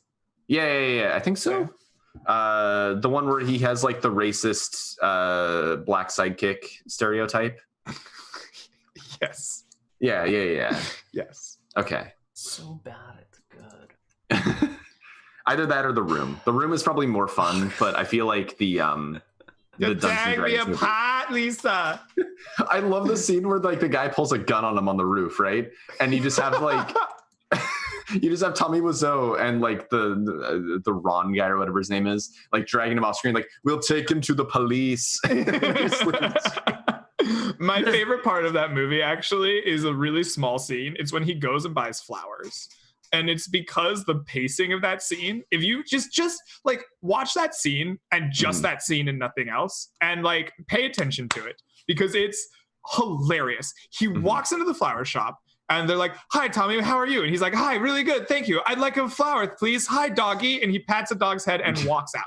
It is the fastest 8 lines of dialogue I have ever seen, with no pauses, no breaks, no like he orders flowers, gets the flowers, talks about his day, sees a dog on the desk, goes, oh, hi, doggy, pats its head and leaves. And in like record time with like no, and then she's like, oh, you're my favorite customer, right? Like there's like 9 lines of dialogue in a row, like bop, bop, bop, bop, bop, bop, bop. None of them relate to each other. None of them make sense. And every bit of it is awkward. It's my favorite scene. Like I can't stop laughing every time I see it.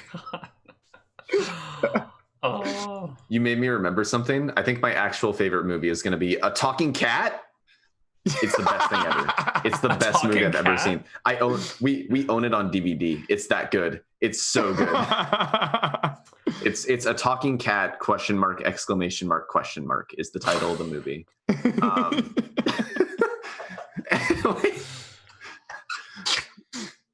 And it's about a talking cat. And my favorite part is that like the actor they had played the cat is like using this like $5 microphone, right? So you get like this guy who sounds incredibly drunk speaking into a shitty microphone as the cat. It's like, I'm Duffy. I'm a talking cat. I love it so much. It's such a bad film, but it's so good. I would have to go with Starship Troopers 3 Marauder. Not Starship Troopers 1. That's just a good film across the board. Yeah. There's no badness in Starship Troopers 1. It's just perfect.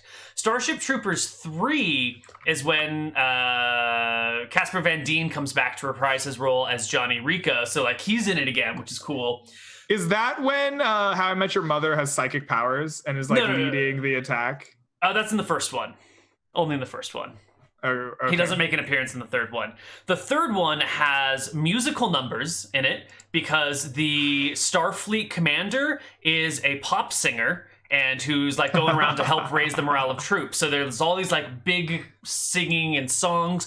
And there's this like really weird Christian theme that runs throughout the whole thing where there's like these religious fanatics that are, well, they seem like religious fanatics at the beginning of the movie. And they're trying to have like this weird Christian agenda. And it's sort of kind of like, why is this in here? This is just weird. It's sort of like the side note until the very end of the movie when like they're fighting off all the bugs. And then all of a sudden these people in these giant mech suits like descend from the skies and they've got like wings and halos and angel motifs. And at the very end of the movie, it's like, and the Christians were right and the angels came and they saved all of the Starship Troopers. The end. And you're like, what? What? This is a religious movie trying to like talk about the gospel of Christianity? I thought I was watching Starship Troopers. It's so good. Wow. Yeah, the second one. It's been a long time since I watched all the Starship Troopers. The second one's not worth it. The third one is fucking gold. Is there like a fourth one? I feel like I remember at one point there being a Starship Troopers sequel where How I Met Your Mother came back and like he like returned and he had psychic powers and like it wasn't he was like now like leading the charge to like kill these things down and it was just the most it was the most like confusing odd sequel I've ever seen in my life. I don't remember. I am not familiar with that. Was it actually Neil Patrick Harris doing it, or was it just like someone who was supposed to be his character? My memory is spotty these days. It's not as good as it used to be, but I feel like it was. It appears that he only showed Neil Patrick Harris is only in the first one, but maybe Carl Jenkins is in others. Maybe I don't know. Maybe I'm wrong. Maybe I'm talking complete bollocks, and I just need to go back and rewatch them all. Oh no, he does show up in Starship Troopers Invasion. Yes, but I think it's maybe that's like an animated film. So. Oh, okay. And he shows up in Traitor of Mars. Is that the fifth one? I haven't seen these. Yeah, there's so many of them. They're like more than you think. There was a Starship Troopers TV show for a while. Yeah. Which I don't remember. And the original book is actually very different and super serious and has like the Protoss and Zerg in it both. There are these piggy people who are these like weird advanced intelligent aliens who are also fighting off the arachnids. And they feature prominently in the Starship Troopers book, which is solid. Everyone's got these badass mech jumpsuits and they're flying around with flamethrowers. The book is pretty badass. I'm super into sci-fi as like in novel form, like in book form, like whether it's serious or tongue-in-cheek or anything in between. Yep. So I will definitely check that out. All right, so I have to know. I need a ruling on this because I think this is my favorite bad movie of all time, but I need to know if it's actually a bad movie. So let me know. Little Shop of Horrors. Oh, it's a solid movie. I don't know if does it qualify as a bad, like so bad it's good movie? It's on that bridge of like it's good in a campy way, but like it's not so bad that it's good. It's like gone for the cheesy route, you know? Yeah. Like I feel you've got like quality films, and then you've got like fun cheesy films, and then you've got films that are so bad that you enjoy watching them. And I feel like Little Shop of Horrors is in that like campy fun zone. You know, it's like Evil Dead 2 or something. It was well put together and it was meant to be cheesy. Yeah. Like The Room was not, I don't think they meant to make it the way they did. I think they thought The Room was going to be a masterpiece. Right? Oh no, they definitely did. Yes. Yeah. Well, maybe not the actors, but the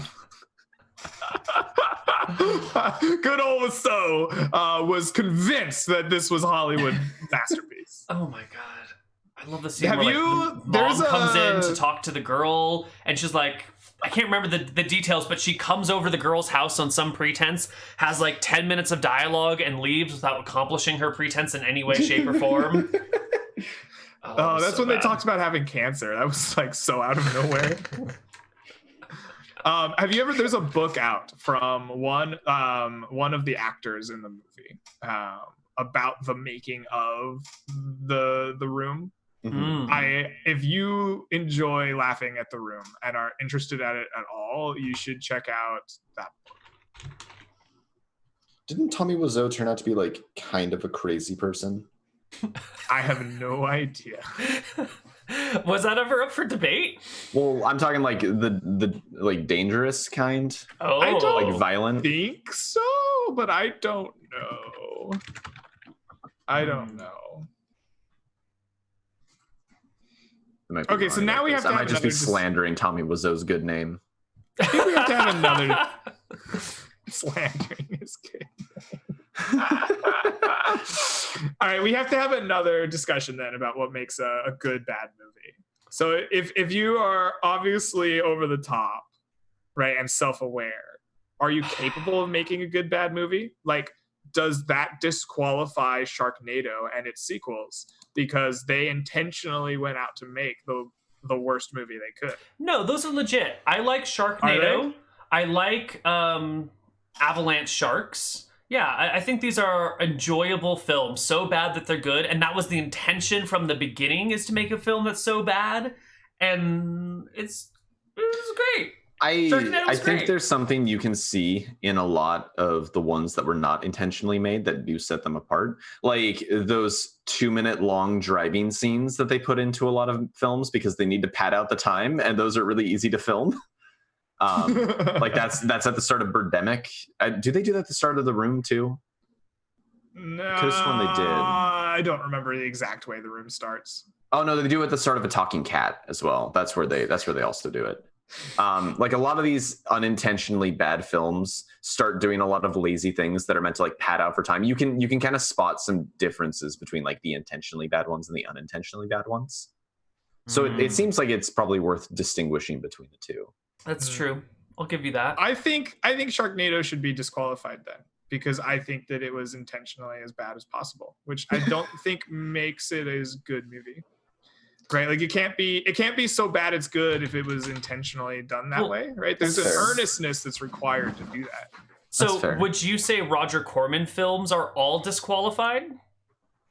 I'm gonna have to Google Roger Corman real quick. Oh, he's like B-movie masterpiece. Like A-list actors will meet him on their way up in like Hollywood as they like start to become cool and interesting, and then they'll meet him back again on their way down once they start like falling apart and they come back to these campy things. I think the qualifier for me is there has to be an earnestness, right? You can be going for cheesiness, but if you're earnestly trying, then that earnestness allows it to be so bad it's good.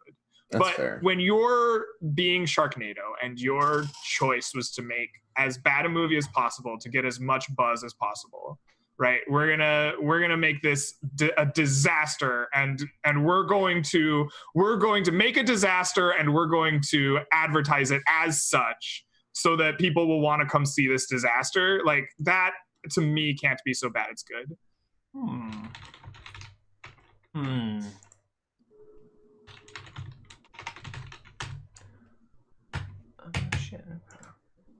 Yeah. Oh my God, he made a TV movie called Sharktopus versus Whale Wolf. Yeah.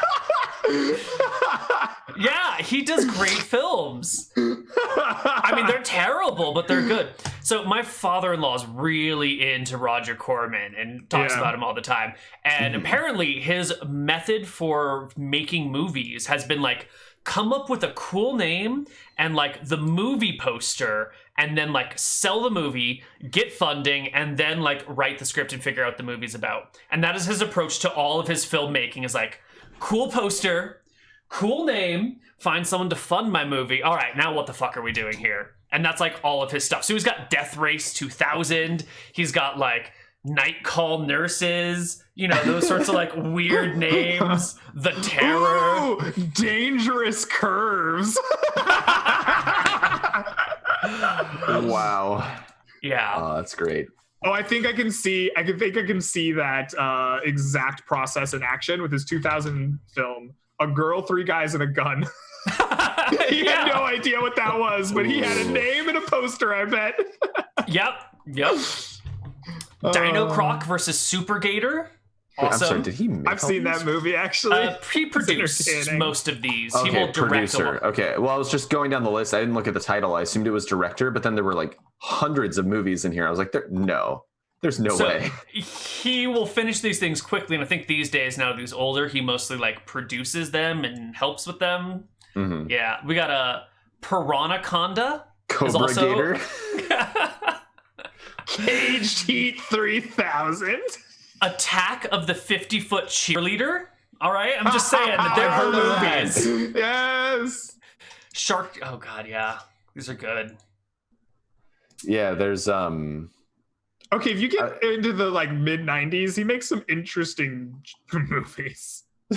Like in the mid 90s, he has Attack of the 60-Foot Centerfold.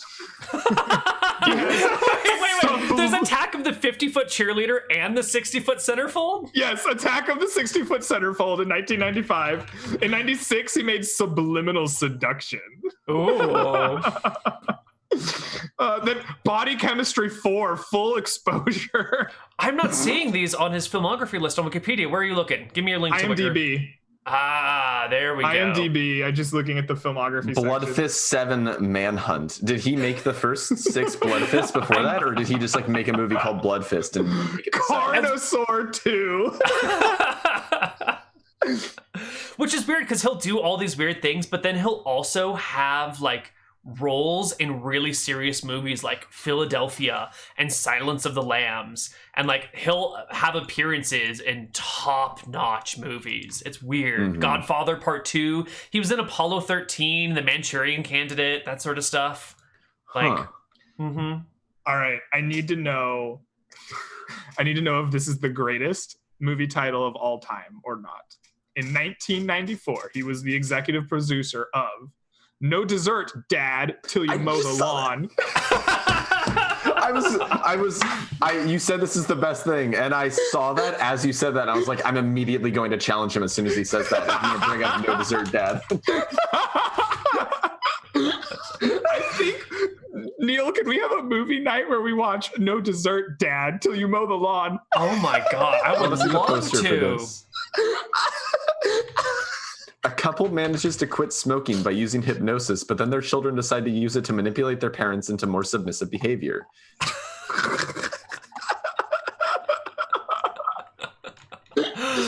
Oh my God, this is great. This is one of Roger Corman's films? It's on his IMDb page as executive producer. Oh my God. Let me see who directed this one. This was directed by Howard McCain. Starring no one. Oh, Allison Mack? No, I don't actually know her. Never mind. Joshua Schaefer and Robert Hayes get top billing. Who the hell are these people? Are they people of note? James Marsden's in here. Oh, okay, yeah. so there really Robert were Hayes like is important. Mm-hmm. okay, so there really were like 7 Blood Fist films because I keep going down every once in a while. There's a new Blood Fist, and I'm like, oh, what's this one called? Wow. Anyway, Roger Corman is a staple of the Hollywood industry. Like quoting from Wikipedia here, he mentored and gave a start to many young film directors such as Francis Ford Coppola, Ron Howard, Martin Scorsese, Jonathan Demme.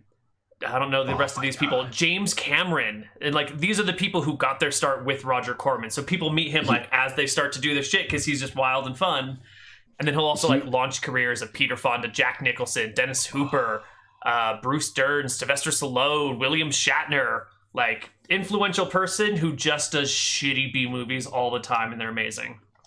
Sorry, okay, so he produced a film called Barbarian Queen 2, The Empress Strikes Back in 1990, right? And I want you to look at this movie poster and tell me this isn't the most 90s fucking thing you've ever seen in your life. Shit. Linking us to the poster? Yeah. Yeah.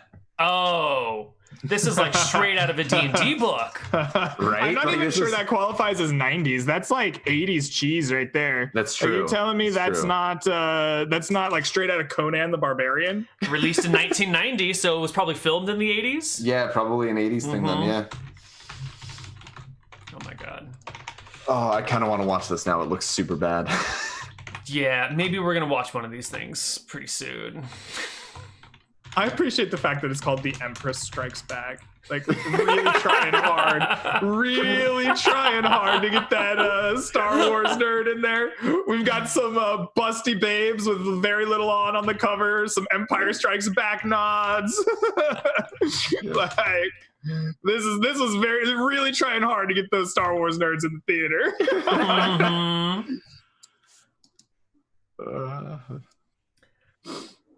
Well, I think we are fast approaching the end of our chit chat for today. Is there anything else we want to hit on before we call it a day?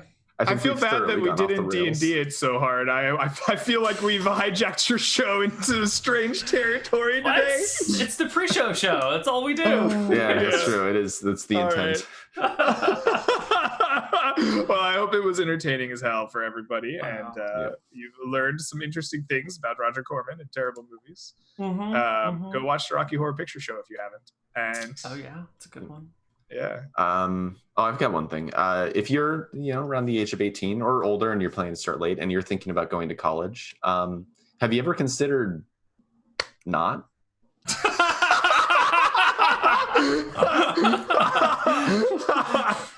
Stay in school, kids.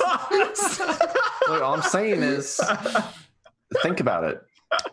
Just consider all things. Opinions expressed by cast members on the show are not, in fact, opinions of Koibu Incorporated, and are, in fact, the strict opinions of the cast members themselves. I don't have a college degree, so I can only lend credence to Sean's statements here. Oh, man. So is it that tough for you? Is it that brutal and painful? The last 2 semesters have been pretty depressing. They overwork you a lot. It's frustrating. Also, the early semesters are dismal because, like, you're going, I'm going to take computer science. Then you have, like, 5 classes, and one of them is a computer science course. Then you're taking, like, linear algebra and anthropology and chemistry. And you're just like, I don't want to do any of this. So what would you recommend to kids instead of going to college? Win the lottery. Ooh. Yeah.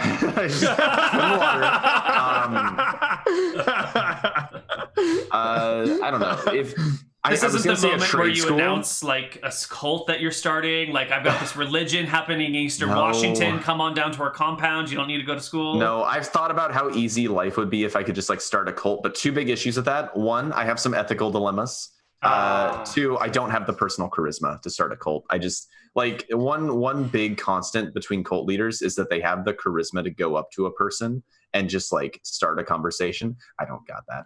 I would not be able to. I always wonder if that's actually charisma or if they're just like, they just don't give a shit. Right? They're just like, I'm going to go walk up to everybody 1,000,000 times and pester them. I think there's some charisma in that. It might be a specific type of, bastardy charisma, but, it's still charisma. Bastardy charisma. It's a shame. Operating a cult would be a fun thing to do. I mean, it's not too late to join the cult of the winter gods. all right. That's it. We're done with chat. We'll see you guys next month or more. Bye-bye, everybody.